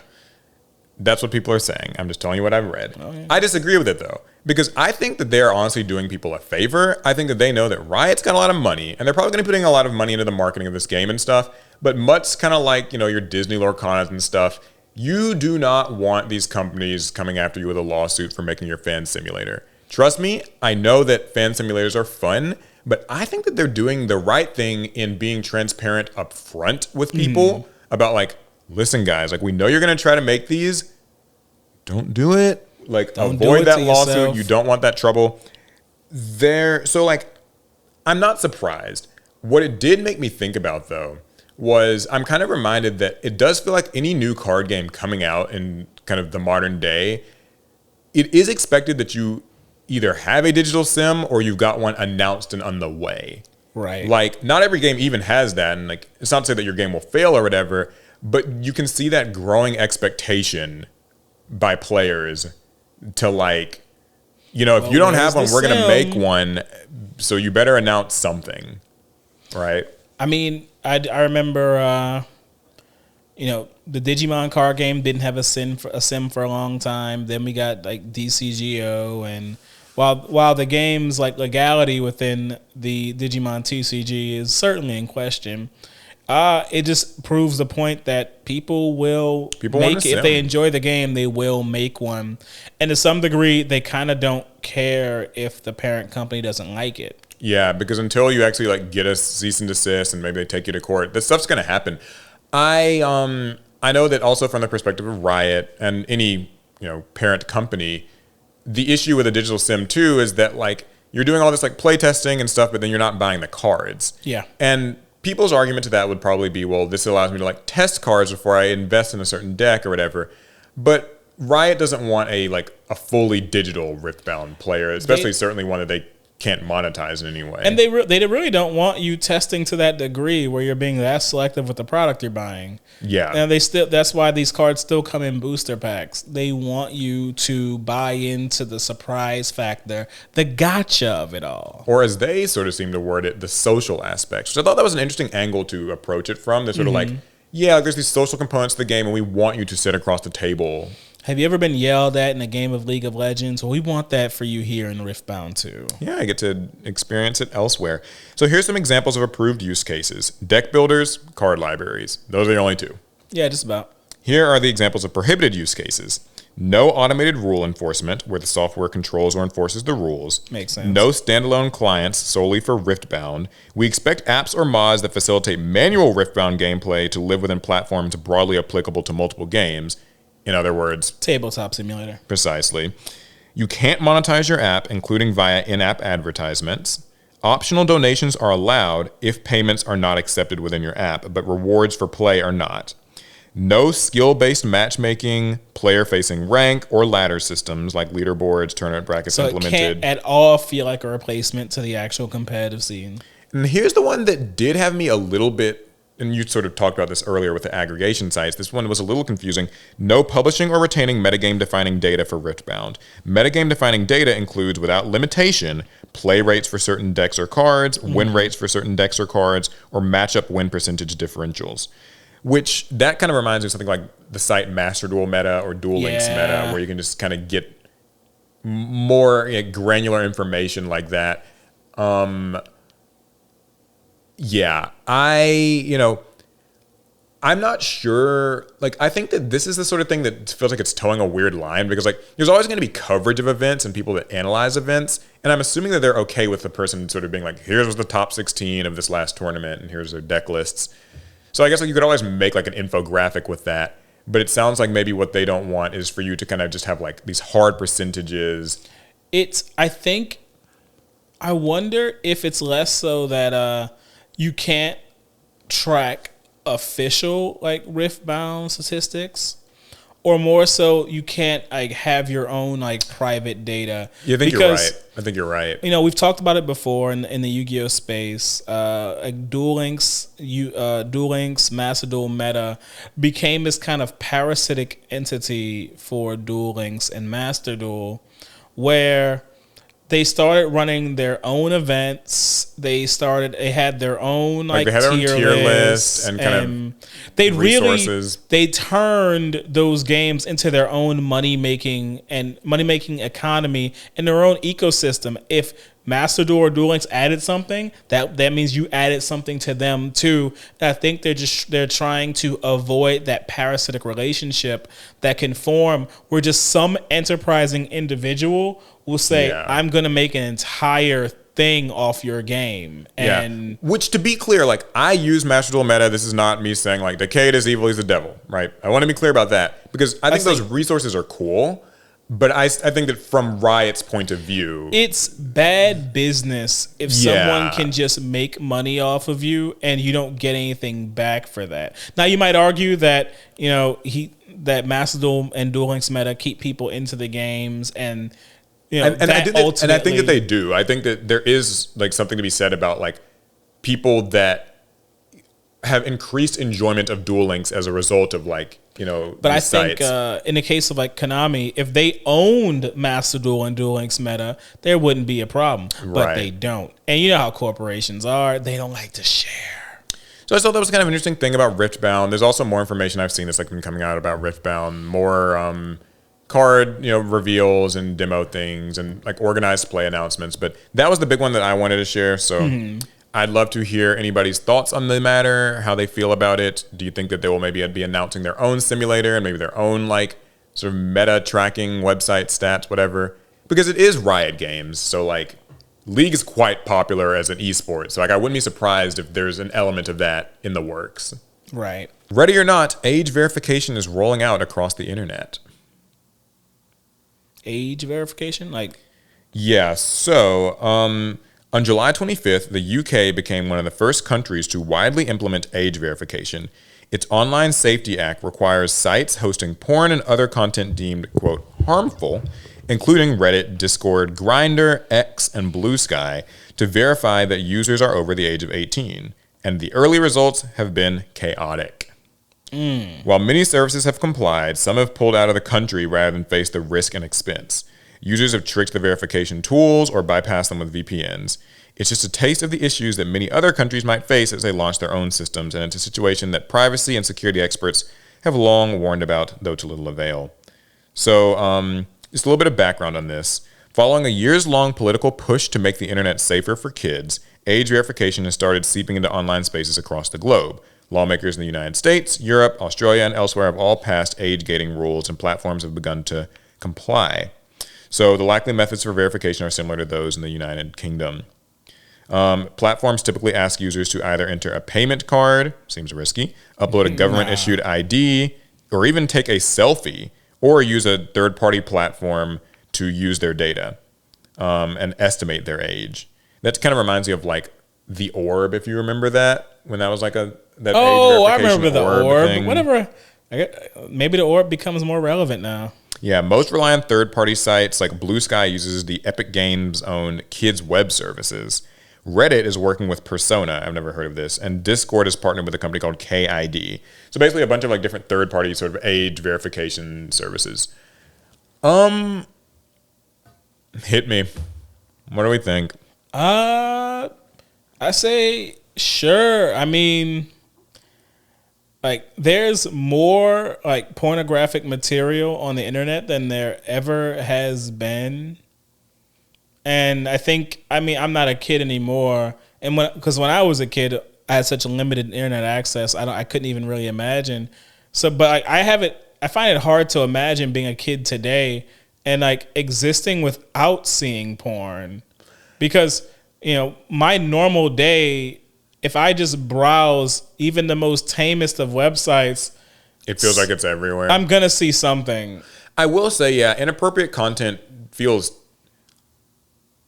terrifyingly more frequent on the internet today. You know, like if you're on Twitter, you obviously know, like, you can just scroll a little bit and like stuff just appears. And because it's algorithmic, there's not even like really that many safeguards. You might just be presented with some very risque, like inappropriate material without really having the choice to even like click into it. It's like it was on your feed as you scrolled. And I think, you know, there's things like OnlyFans. And it's like, oh, well, they're going to age gate like OnlyFans. And that's great. But, you know, OnlyFans people have to market their OnlyFans. So they have to somehow get content on other spaces so people know to go to their OnlyFans. And so that, I think that's the sort of thing that just helps add to the total amount of adult-oriented content on the internet. And it's probably not great for kids. Like, I don't know. Like, once again, yeah, when I was a kid, didn't even have internet like that. So I think it's tough to speak from that angle because, like, you know, I'm old enough now to just sort of be like, the internet's the internet. It's not a big deal for me. But I will say that I think that the protecting kids from like explicit material angle, I'm with that. I'm generally okay with that. I pray no kids seen what I seen. Here's the problem, though. It's really more of these sort of privacy and security angle is what most people seem to be concerned about. Because what's kind of happening here is that you are giving your private information, whatever you use to verify yourself, which it sounds like sometimes payment card sounds terrifying to do this with. But also it might be like, you know, your government issued ID or a selfie of yourself, sending it to a third party company that then pings back to like Discord or to Reddit and says, okay, like Alec is old enough to use the site. It's all good. And so people are concerned because while some of these third parties claim that they're going to delete it or remove it right after it's done being used. Broski. That's data collection. Precisely. You know that, you know, they're likely going to keep this stuff in a database. And they're going to sell it. And they're going to sell it. And if they don't sell it, they'll get hacked and it'll just be taken and sold. And we've seen that happen with many, many services and apps and all of that. So some age verification platforms promise to erase your data after a certain period of time, like the 7 days that Persona says it will keep the information used to verify your age on Reddit. They'll get hacked within them 7 days. But there's no guarantee every service will do this, and there's still massive security risks given how common data breaches have become, which they have become more common these days. Yep. Last year, a security researcher found that AU10TIX, an ID verification solution used by TikTok, Uber, and X, left user information and driver's license photos exposed for months. Of course they did. So, you know, that alone is probably the bigger part that scares me and worries me. I'm not going to say that, like for me personally, just having my age verified doesn't bother me much. Like, I don't see it as a problem because, I mean, like, I'm an adult, so them just sort of knowing my age isn't the thing. But I am far more concerned about just like having all these different IDs and all these different places. I'm not flashing my debit card just so I can watch some porn. I'm telling you that right now. Like, most people feel that way for entirely other reasons, but I know what you mean.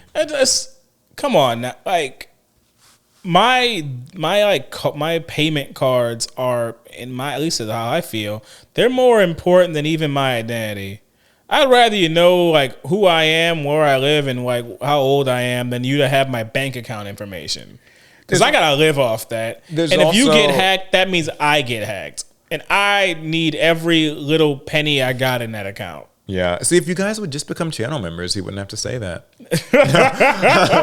No, but you know, here's age verification was long viewed as unconstitutional in the United States, but the Supreme Court overturned that precedent early in 2025, concluding, quote, adults have no First Amendment right to avoid age verification if it's meant to protect underage users from obscene content. That doesn't even make sense, but whatever. Yeah, I'm not sure if I really buy that. I'm sorry, that didn't make sense. Yeah, so, as in the UK, there's no guarantee against privacy and security breaches for states with age verification laws, and there's little standardization in this bevy of rules. But that's always something I don't like, is where they're like, yeah, you guys can verify your ages, but like everyone just uses a different platform. Yeah. So like you're gonna in the course of using Reddit, Discord, Twitter, and something else, you're probably using 4 different verification platforms to like tell what your age is, which that sounds terrifying.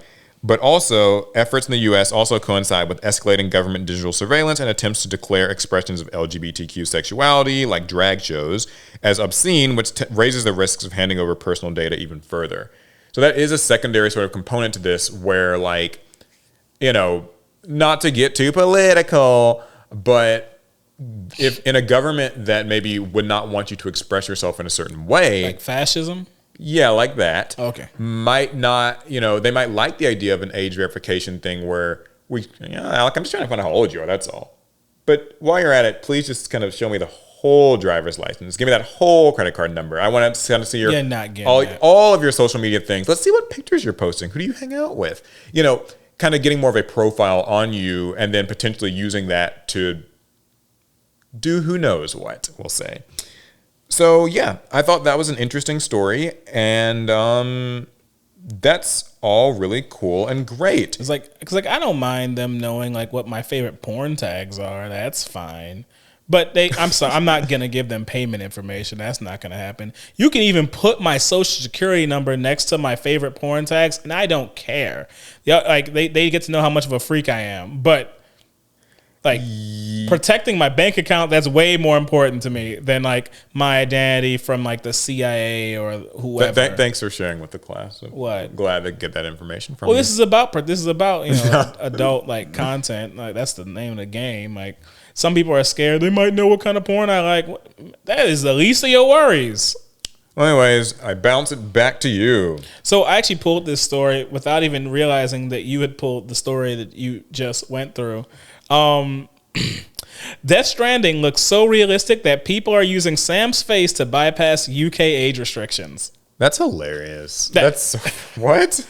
So the UK, they put in place their age restriction gate on several online platforms, and reception to the change has been mixed. Understandably. With people generally just being frustrated by the bearer of having to do the Face ID every time they want to access age-gated content. In an act of protest, users have been finding ways to dupe the facial recognition and get to the sites they like to reach, regardless of age restriction. Among all the ways people have found to cheat the system, the goofiest one is people using Death Stranding's Sam Porter Bridges, played by Norman Reedus, to skirt past it. His face is rendered in such detail that it consistently tricks photo age ID and confuses him for a real person. My God, they think Norman Reedus is a real person. What will we do? I mean, wait, it sounds like Norman Reedus is the person who plays the character. Yes. And the character is Sam Porter.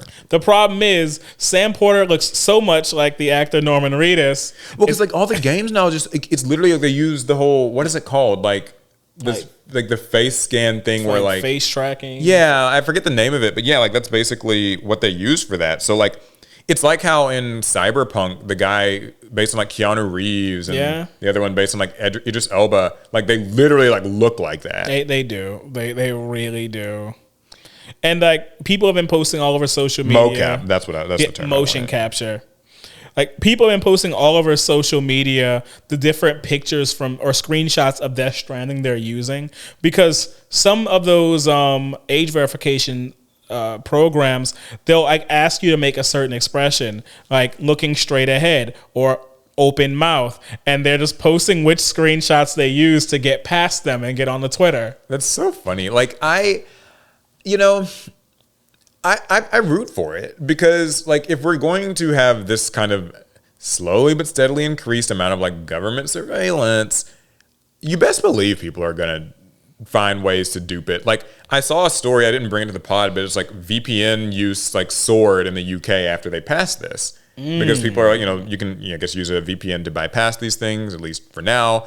And so, like, I'm not surprised to hear it. I'm really not surprised to hear it. The lengths to which any government would have to go through to actually stop, underage access to adult materials it's going to be full on fascism. Like, that's what it would take, because people always buck against authority, and we can always find our way around these wide-reaching systems.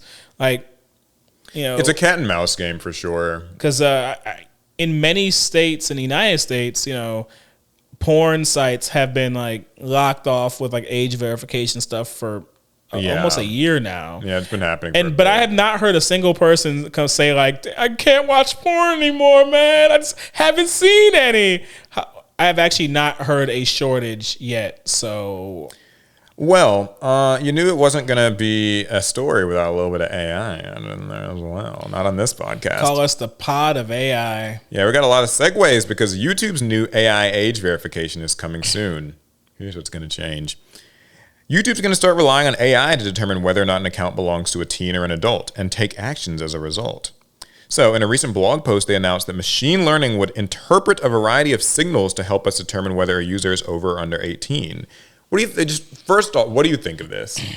I think it's scanning your behavior now. Yeah, it creates a behavioral profile and then estimates your age based on it. That just sounds dumb because, well, what if I have the viewing habits of a child, but I'm grown? Yeah, I feel like this is going to be a just world of trouble. And I also feel like, with that same thing in mind, a kid could just pretend to have the viewing habits of someone older. I mean, yeah, this seems so weird. So here's what they say. If the AI believes the account's being operated by a teen, it's going to automatically apply age-appropriate protections, including disabling personalized advertising, turning on digital well-being tools, and adding safeguards to recommendations, including limiting repetitive views of some kinds of content. The biggest issue being, of course, that like there are certain videos on YouTube that literally like are not available in some countries or are like marked as only for kids, and it changes a bunch of stuff like that. Anyway, they say they plan to start testing this approach on a small subset of users in the United States over the coming weeks as a trial before rolling out to the rest of the users. Now, my question is exactly how does it work? And according to the blog post, the various signals that the AI will look for include things like the longevity of the account, the types of videos that the account is most often searching for, and it will pick up and monitor the categories of videos that the user is watching to reach a conclusion.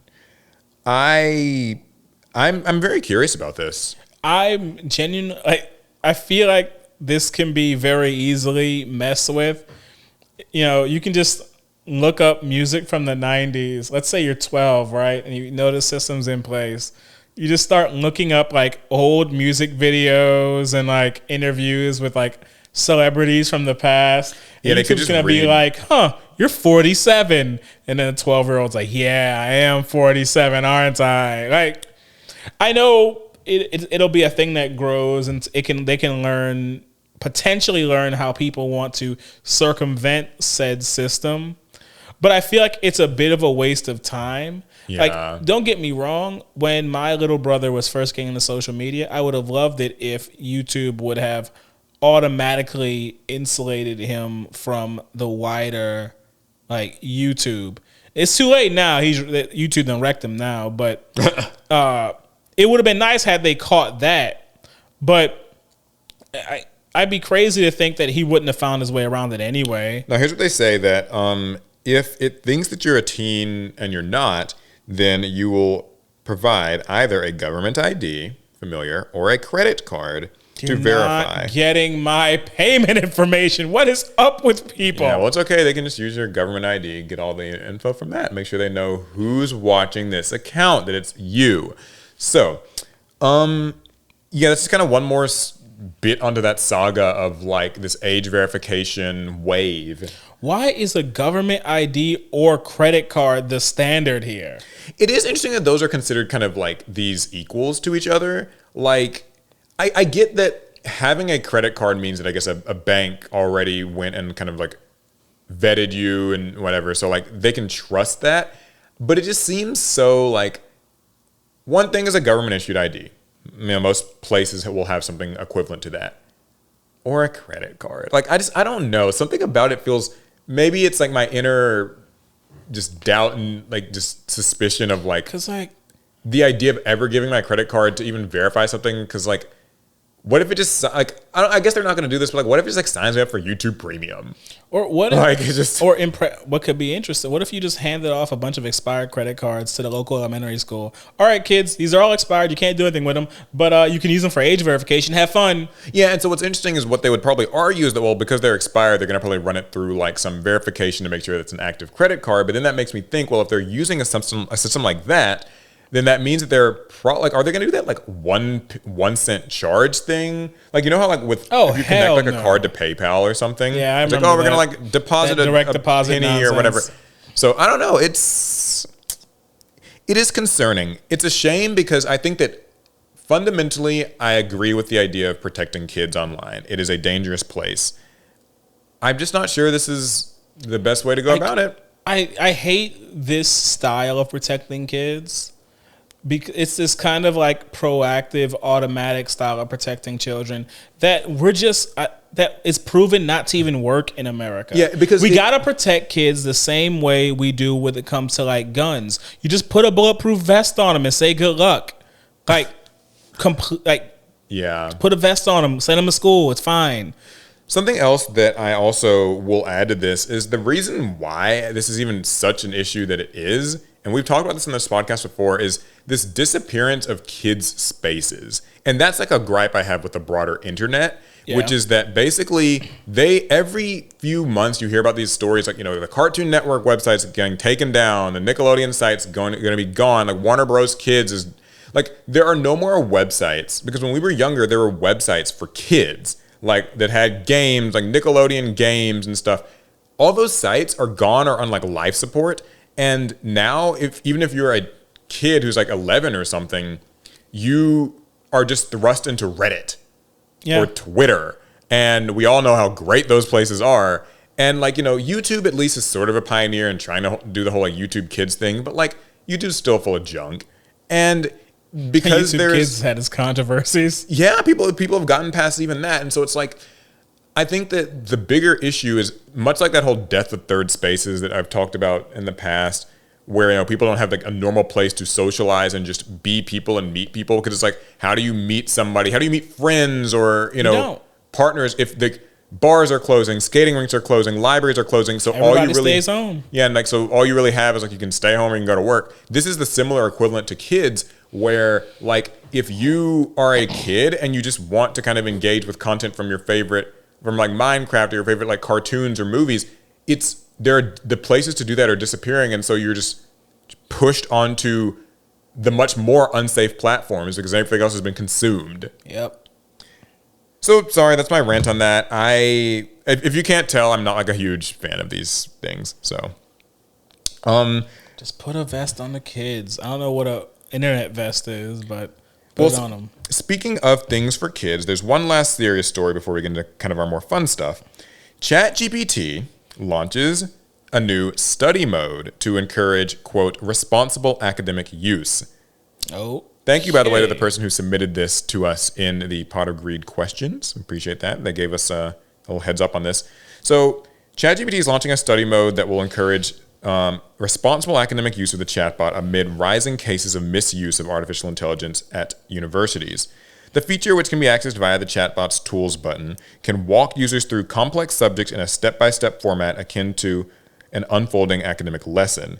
In one example released by ChatGPT's developer OpenAI, the chatbot responds to a prompt asking for help with understanding Bayes' theorem, a mathematical formula, by asking the user what level of maths they're comfortable with and what their goals are. So, right off the bat, what's kind of your hot off the press? How are you feeling? I ain't come to this little chat bot for a lesson. I said, give me the answer. Yeah. It's funny because that is exactly what people want out of these chatbots. That was me playing a character, y'all. That actually sounds useful. I told the story before, and I'll tell it again. When I was taking a statistics course, and I ran into a specific part of stats that I didn't quite understand. ChatGPT was actually my resource of learning the. I at this point I've forgotten what I didn't remember or what I didn't know, but ChatGPT was able to illustrate the concept for me in a way that I could understand it, because I wasn't just trying to like get answers to like get through a test or something. Up until that point in that course, I had learned every single concept that they put in front of me. I took a bit of pride in being able to score like highly on all the tests, but then one hit me and I was like, I don't get it. And it was an online class, so resources were limited. But then ChatGPT had this, like it showed me actual diagrams and pictures to illustrate the subject matter. I was like, oh, thank God, I get it now. It took a little bit doing, because that was a rougher version of ChatGPT at the time, but I did get it. There. And see, that's the thing. That is that like kind of as ethical as AI can be. One of the more ethical applications of AI that I am more in support of is like just synthesizing information so that it can explain it to people. Because there is a reality that there are students who who struggle with material in school and don't really have anywhere to go to. Because what sort of happens when you don't understand this math concept or sort of this piece of literature or whatever, the science theory, and you're like at home, you can't ask your teacher for help, like it's part of your homework. And maybe you are in a lower income neighborhood or family, and like your parents didn't go to, like they didn't graduate from high school. This is a reality for people. They can't help you with your homework. And like you need an explanation. ChatGPT and like Google Gemini can quickly and very like fluently disseminate that information to you. Because, I remember using YouTube as well. The issue I ran into is that there was no one YouTube video that quite got into the issue I was having with the subject matter. Yeah, and it was a bit more specific than what YouTube was giving me.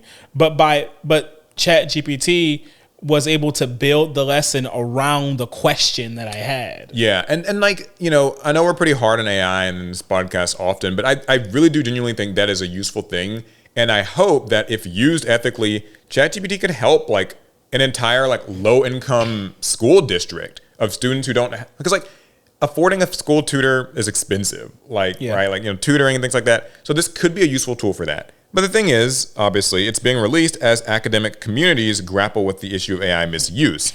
A Guardian survey of academic integrity violations in the UK found almost 7,000 proven cases of cheating using AI tools in 2023 to 2024. Equivalent to 5.1 for every 1,000 students, and that compares with 1.6 cases per 1,000 in 2022 to 2023. Boy, they're making them 2022, 2023. The chart's going up. Yeah, basically from 2022 to 2024, y'all degrees suspect. I ain't gonna lie to you. More than a third of college-age young adults in the United States use ChatGPT, according to OpenAI, with about a quarter of their chatbot messages referring to learning, tutoring, and schoolwork. So the study mode is designed to avoid simply serving up a complete essay or an exam answer, with OpenAI saying it doesn't just offer solutions without helping students make sense of them, which I think is good.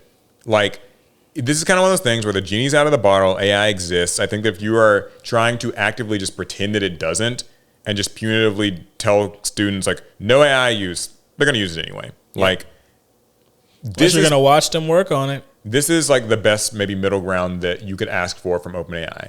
Here's the thing, though. As they mentioned in the article, students will still be able to take an academic shortcut if they just ignore the study mode option. Yeah, that makes sense. And that's actually the first thing I thought when I saw this whole article about, like, yeah, we're introducing the study mode. And you have to like go here and enter the study mode. That's great if you care to learn. But like, it seems like nothing is still stopping you from just being like, okay, write me a fucking essay. I mean, the vast majority of people just want to plug and play. I have a question, give me the answer. I have these questions, give me an answer. I have this subject or question, and I need an essay about the answer. Come on. Make it happen. Make it snappy. Right. So, it's kind of an interesting thing. I thought it was, I'm interested in seeing like how this will actually be used. It would be interesting to see them maybe team up with universities to offer this as like a service or something, but maybe that's actually not a good idea. I don't really know. I'm holding out my full opinion on this because I think that it does sound useful, and like I know, like you said, like real use cases where AI can be useful for explaining an academic concept. I just think that people are gonna skip it. Yeah, when you're a college student or even a high school student, you've been procrastinating. You just want the you shit don't got done. time for all that learning stuff. Yeah. You need that. You need the answers now. Reese's and Oreo announced a collab where they are putting Reese's in your Oreo and Oreo in your Reese's. This actually, okay, so I'm looking at the picture for this, and I'm not gonna lie, dude. It looks kind of good. It might be because I'm hungry, but I'm not gonna lie. I'd fuck that Oreo Reese's thing up. That looks really good right now. I'm starving. So it says the Reese's Oreo cup combines a peanut butter cup with milk chocolate and white cream with Oreo cookie crumbs mixed into the filling. Oh my god, that sounds so good. That does sound good. The Oreo Reese's cookie looks like a classic Oreo, but swaps in layers of Reese's peanut butter cream with Oreo cookie crumbs. Oh my god. So also, it's going to be a permanent addition to Reese's lineup, and it's going to be sold in king size, standard, and mini cups. So like, this is going to be like a full flavor. And the same is true for the cookie. It will be a permanent Oreo offering in January 2026. Now, I think so for the cookie, it's only going to have a limited run during the fall. But in January of next year, it joins permanently. This is a marriage of Oreo and Reese's, two titans in the snack candy world, peanut butter chocolate thing. This is about to revolutionize my trips to the movie theater. Let me tell you. Unironically, I never thought. I feel like I sound so fat for like saying this or whatever right now. Paul's big back is showing. But like, dude, this sounds so good. Like, this might actually be many people's new just favorite like snacks. Like, just off what it looks like, off of the vibe, off of my own personal experience.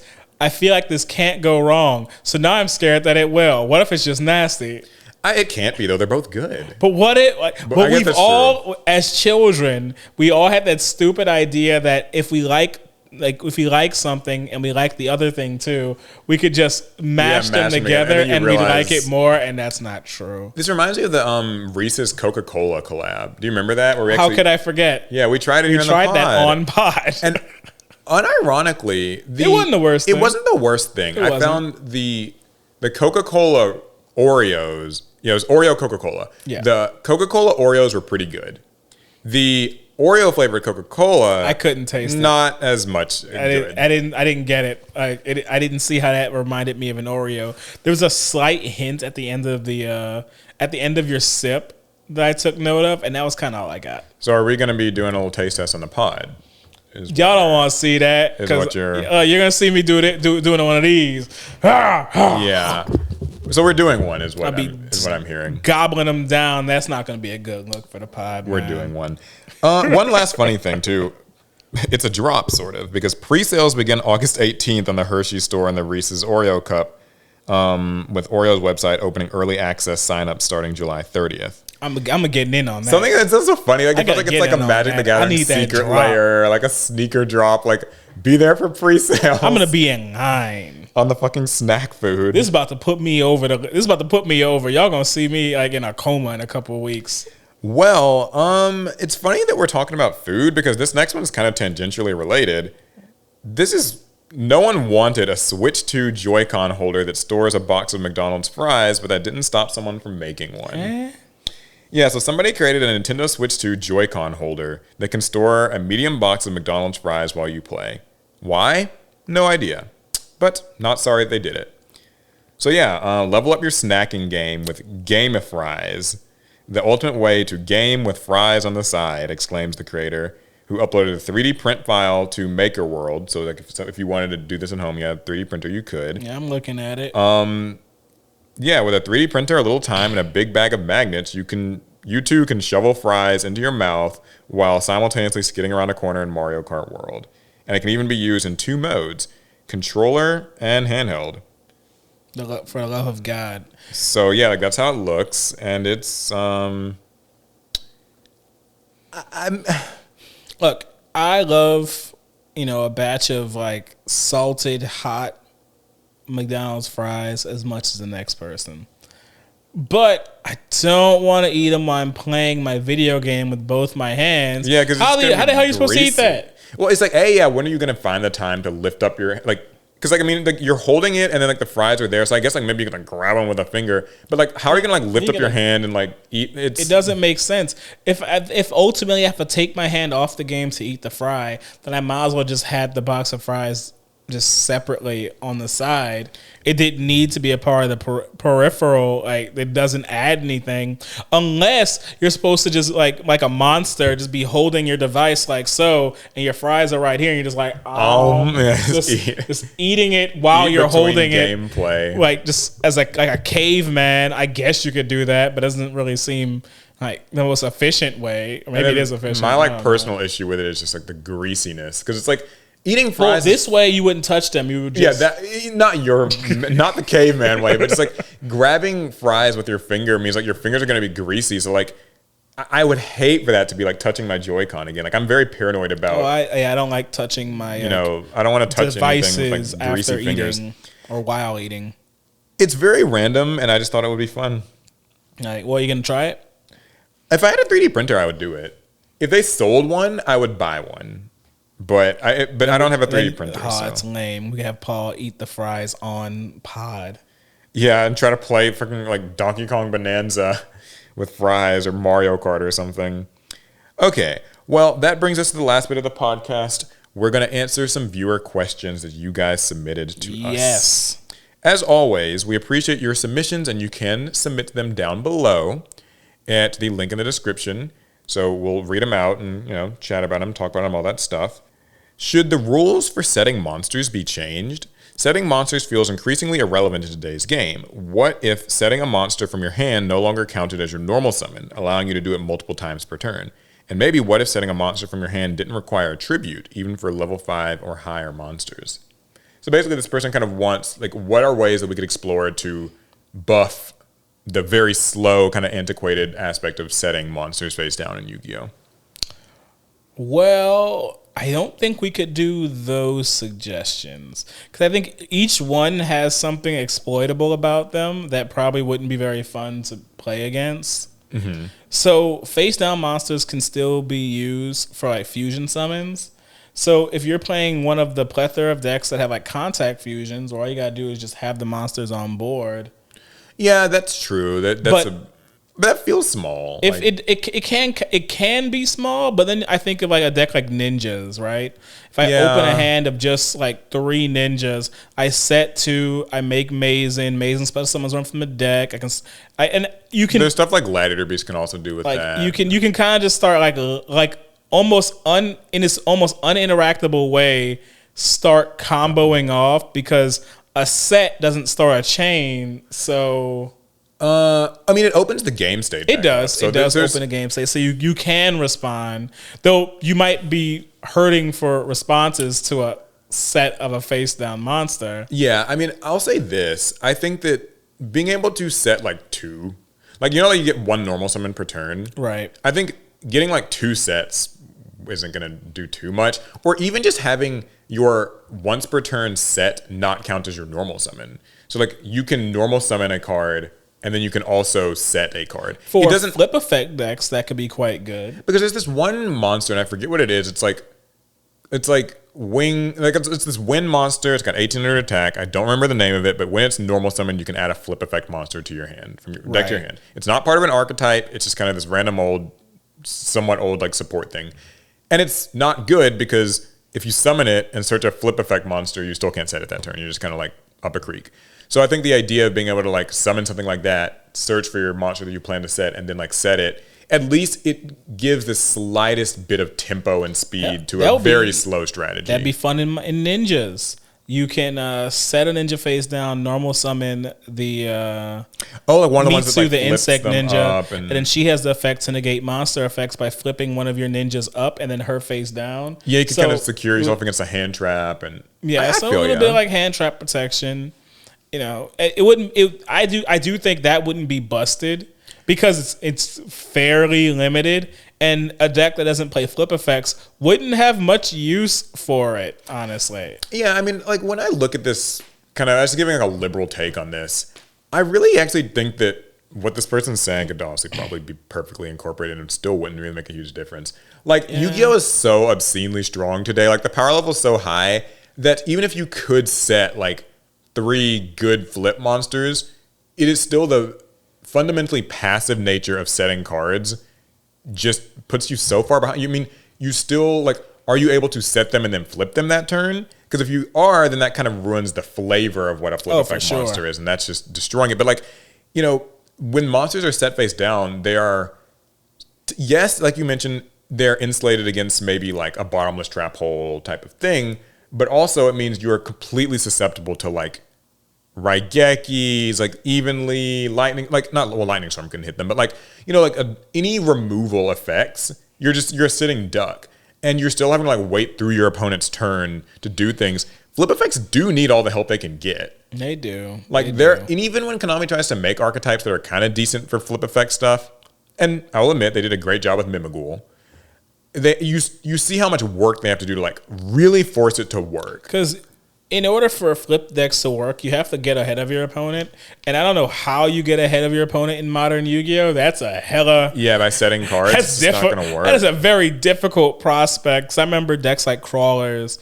And Crawlers was a fun little flip deck for the time, but there's not a lot you can do with that deck in the modern day and age, just because, well, how are you going to field enough Crawlers to actually do anything meaningful? I think of also, so 2 things. I think of like Shadal's, where it was probably one of the historically strongest flip effect decks, but it still wasn't even really seen as one. Like, that's because their flipping was incidental. Yeah, their flipping was kind of like this. It could be beneficial if it happened and you resolved it. There were some really good ones, but like it still never was like seen as the primary thing that you were doing. Yeah. The second thought that I had is there could be something interesting with like this rise of turn 0 cards, like kind of these in-archetype hand traps that get your engine moving even in your opponent's turn. Maybe something that could like set your flip effect monsters during your opponent's first turn. Because think about it, they like if we're dueling and I'm playing like a deck like Crawlers, it'd be really nice if I could get my Crawlers set to my field before my first turn when you're going first, and you still wouldn't have a battle phase, so you're not able to like attack them. But for me, when my turn starts, I could kind of already have one set. Like you'd maybe there's something there. Create a new phase. Oh no, not really. Like imagine if it's just a card that says like, I'm thinking, you know, like your Tearlament's Habness type of card, or your Vanquished Soul, Holly Sue, where it's just during your opponent's turn, you can reveal this card in your hand. When this effect resolves, set 1 monster from your hand. It's a quick effect in your main phase. Okay, yeah, I'm coming around to it. So like it would at least give flip effects a hair more speed to. Yeah, all right. You know, I don't hate it. I don't hate it. It's something. Okay, the next one is a slightly longer question, but it's an interesting one that I think we can speak to.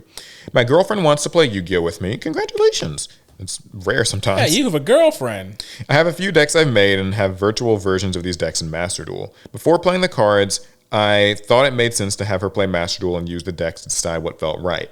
Every deck felt overwhelming, and it made me think about your mid-core player video. Thank you. I appreciate that. I'm making decks closer to DM era and including some more modern cards that I think are very straightforward. Understandable.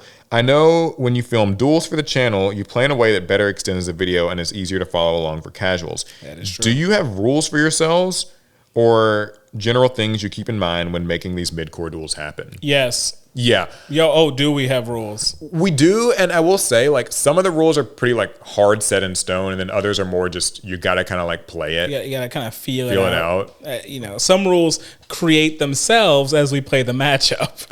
Yeah, I can say behind the scenes, we typically try to do a few playtesting sessions, at least with, like, some theme duels. We have to do some playtesting sessions before filming just to see if there's an obvious mismatch of like power or awkward rulings that we don't know the answers to. Another thing is we pretty much avoid hand traps. Like that can be a little bit stretchy, but like we generally just try to. If it's a theme duel where the focus is on the themes, then yeah, we try to avoid hand traps. Now, if the goal is just to showcase some of our personal decks that we play, then we'll limit hand traps, but there will be. But in this case, I think we're talking strictly on theme duels. We don't want hand traps to take away from what these decks are trying to do. They can muddy stuff. We want both decks to do their thing. It doesn't mean that Paul doesn't want to win the duel. It doesn't mean I don't want to win the duel. But I want to win the duel when Paul does his stuff too. Yeah, so here's some examples of things that we've done. Actually, well, first I'll say, when it comes to removal effects, we tend to also try to make it where, like, if the archetype has an in-archetype form of removal, we would prefer that to be... Like, for getting rid of spell and trap cards, we'd prefer, like, the archetype itself be able to do that as opposed to just throwing in a Harpy's Feather Duster and stuff. But, if you're playing Harpies, then Harpy's Feather Duster is on theme. Yeah, if it's on theme, then it's okay. Dark Magician has access to Thousand Knives and Dark Magic Attack. Yeah, it's also similar with negates. Instead of running an imperm, if there's, like, say, like, Rescue Ace have that card Contain, that's, like, their in-theme imperm, and so that's okay. But just having, like, infinite impermanence can, like, make for an anticlimactic turn. So there's certainly that. But to get into the sort of major thing, oh my god, I lost my train of thought. You say something. I know some of our theme duels were using, like, pre-constructed decks, starter decks, structure decks. In those cases, easier. Whatever is in the box is usually fair game, unless there are, like, floodgates in them. Oh yeah, never floodgates. It's really hard to make a floodgate match fun. It's just not. Another thing too, like this, you can see this with, like, our Red Dragon Archfiend versus Stardust duel, which is crazy. We literally just make a gentleman's agreement to not engage with each other until both people get to set up a field. So if you're playing two decks that are, like, high combo, kind of just we're gonna make a lot of stuff, then, like, you just agree to not negate. Because, like, if Alec, you were playing the Stardust deck, if you go first and you make, like, 3 Cosmic Blazar whatevers, and they can all negate everything, and then I'm playing the Red Dragon deck and I want it to feel even, and I start by normal summoning Soul Resonator, and you just say, okay, negate and destroy, and my turn ends. Well, that's nothing. So we kind of will have, like, a gentleman's agreement. But even those don't always go that well, because, like, with a deck like Red Dragon Archfiend, which is more battle phase based, it's combos, once they destroy my cards. Yeah, once they get to the battle phase, it can feel mismatched. Like, there's no easy way to, like, script the perfect duel. Now, in this case, we're talking more about building decks that are able to play against one another and have fun. So as long as you're avoiding, like, Stardust versus Red Dragon, you should be okay. Sometimes, in all honesty, here's what it really comes down to. Really 2 things. The first big takeaway is this. Modern Yu-Gi-Oh! Is not actually a game that is built for, like, a naturally elongated game. Right. That's just something that you have to almost come to terms with. You have to sort of choose to make it such. And that leads me into my second point, which is, like, you have to be playing with a person or in a scenario or a setting where there's kind of just an unspoken rule that we're going to make this duel fun, right? Like, if you know that you can just negate my thing or, like, pop everything and, like, just kind of get a win that turn, you just kind of got to, like, choose not to do that. Sometimes you hold back. You just got to hold back. And, like, will that mean that in holding back, like, there have been plenty of games where even between the two of us, we're a little mismatched on how much we want to hold back. Like, sometimes, like, okay, I could have won this turn, but I'm going to hold it back because I think for the video's sake, getting another turn out of this would be better. But then, like, how long should Alec reciprocate that behavior? And I won't. Usually I want to be done. If I see the opportunity to OTK Paul out the room, then that's what's going to happen because I'm hungry. Yeah, but it's like, if I hold back one turn to get an extra turn of content, should Alec then hold back another turn to give me a chance to make a comeback? Like, how long does that last? So things do have to come to some sort of a resolute end at some point. It would be nice if our duels were like the WWE, where there's an agreed upon, like, storyline that we are pursuing. We know what the match time is. We've mapped out the beats of the game. We really tried that with Stardust and Red Dragon. We really did. That shit's hard. So we just kind of play it by ear. We really do. Just gotta feel your way through the game. Sometimes you gotta do suspension of disbelief. Like, even if you could push a little harder with your combo, you hold back and you just tell yourself, Oh, well, this is so that I have a follow-up play for next turn. If you study some of our games, some of our theme duels, and you'll even look at the comments and see, like you'll notice that there are games where like Paul has a face down on board and it's been face down all game. Yeah, that happens a lot. Because it's probably a card that would have ended me 4 turns prior that he decided not to use so the game could actually go for some time. Yeah, it just like that's Yu-Gi-Oh! Like, it's the way that it is constructed is that someone does have to win, and in the modern game, that is a more expedited process. So if you want to slow it down, it's kind of on you and the person that you are playing with to agree, like, we'll chill, and that's, you know, The goal has to be about having fun more so than I want to win. It has to be a we thing than a me thing. Yeah, that's a great way to put it. Cool. Well, that was a great question. Really appreciate it. That brings us to the end of the pod. Hopefully you guys enjoyed it. We will try to have a bonus episode out this week. It'll probably be out like tomorrow from when you see this. But yeah, for anybody who wants to support the podcast, you can do so by becoming a member. Yes, for $2.99 a month, it will help to financially support the podcast, similar to something like Patreon. You'll get the bonus episodes. We get some financial help because we don't have sponsors for this ever, as you've seen. You've never seen an ad. Even when we sound like we're shilling for something, no one's ever paid us to run an ad on this podcast. And if any sponsors do want to help with that, we'll shill. Like, we'll do it. All right, cool. It's been a fun week. Looking forward to hearing what everybody has to say about the many different stories around Master Duel AI, Riftbound, time rules. And shout out again for helping us reach 100K on this channel. Yes, it's much appreciated. We'll see you guys in the next one. Pass turn.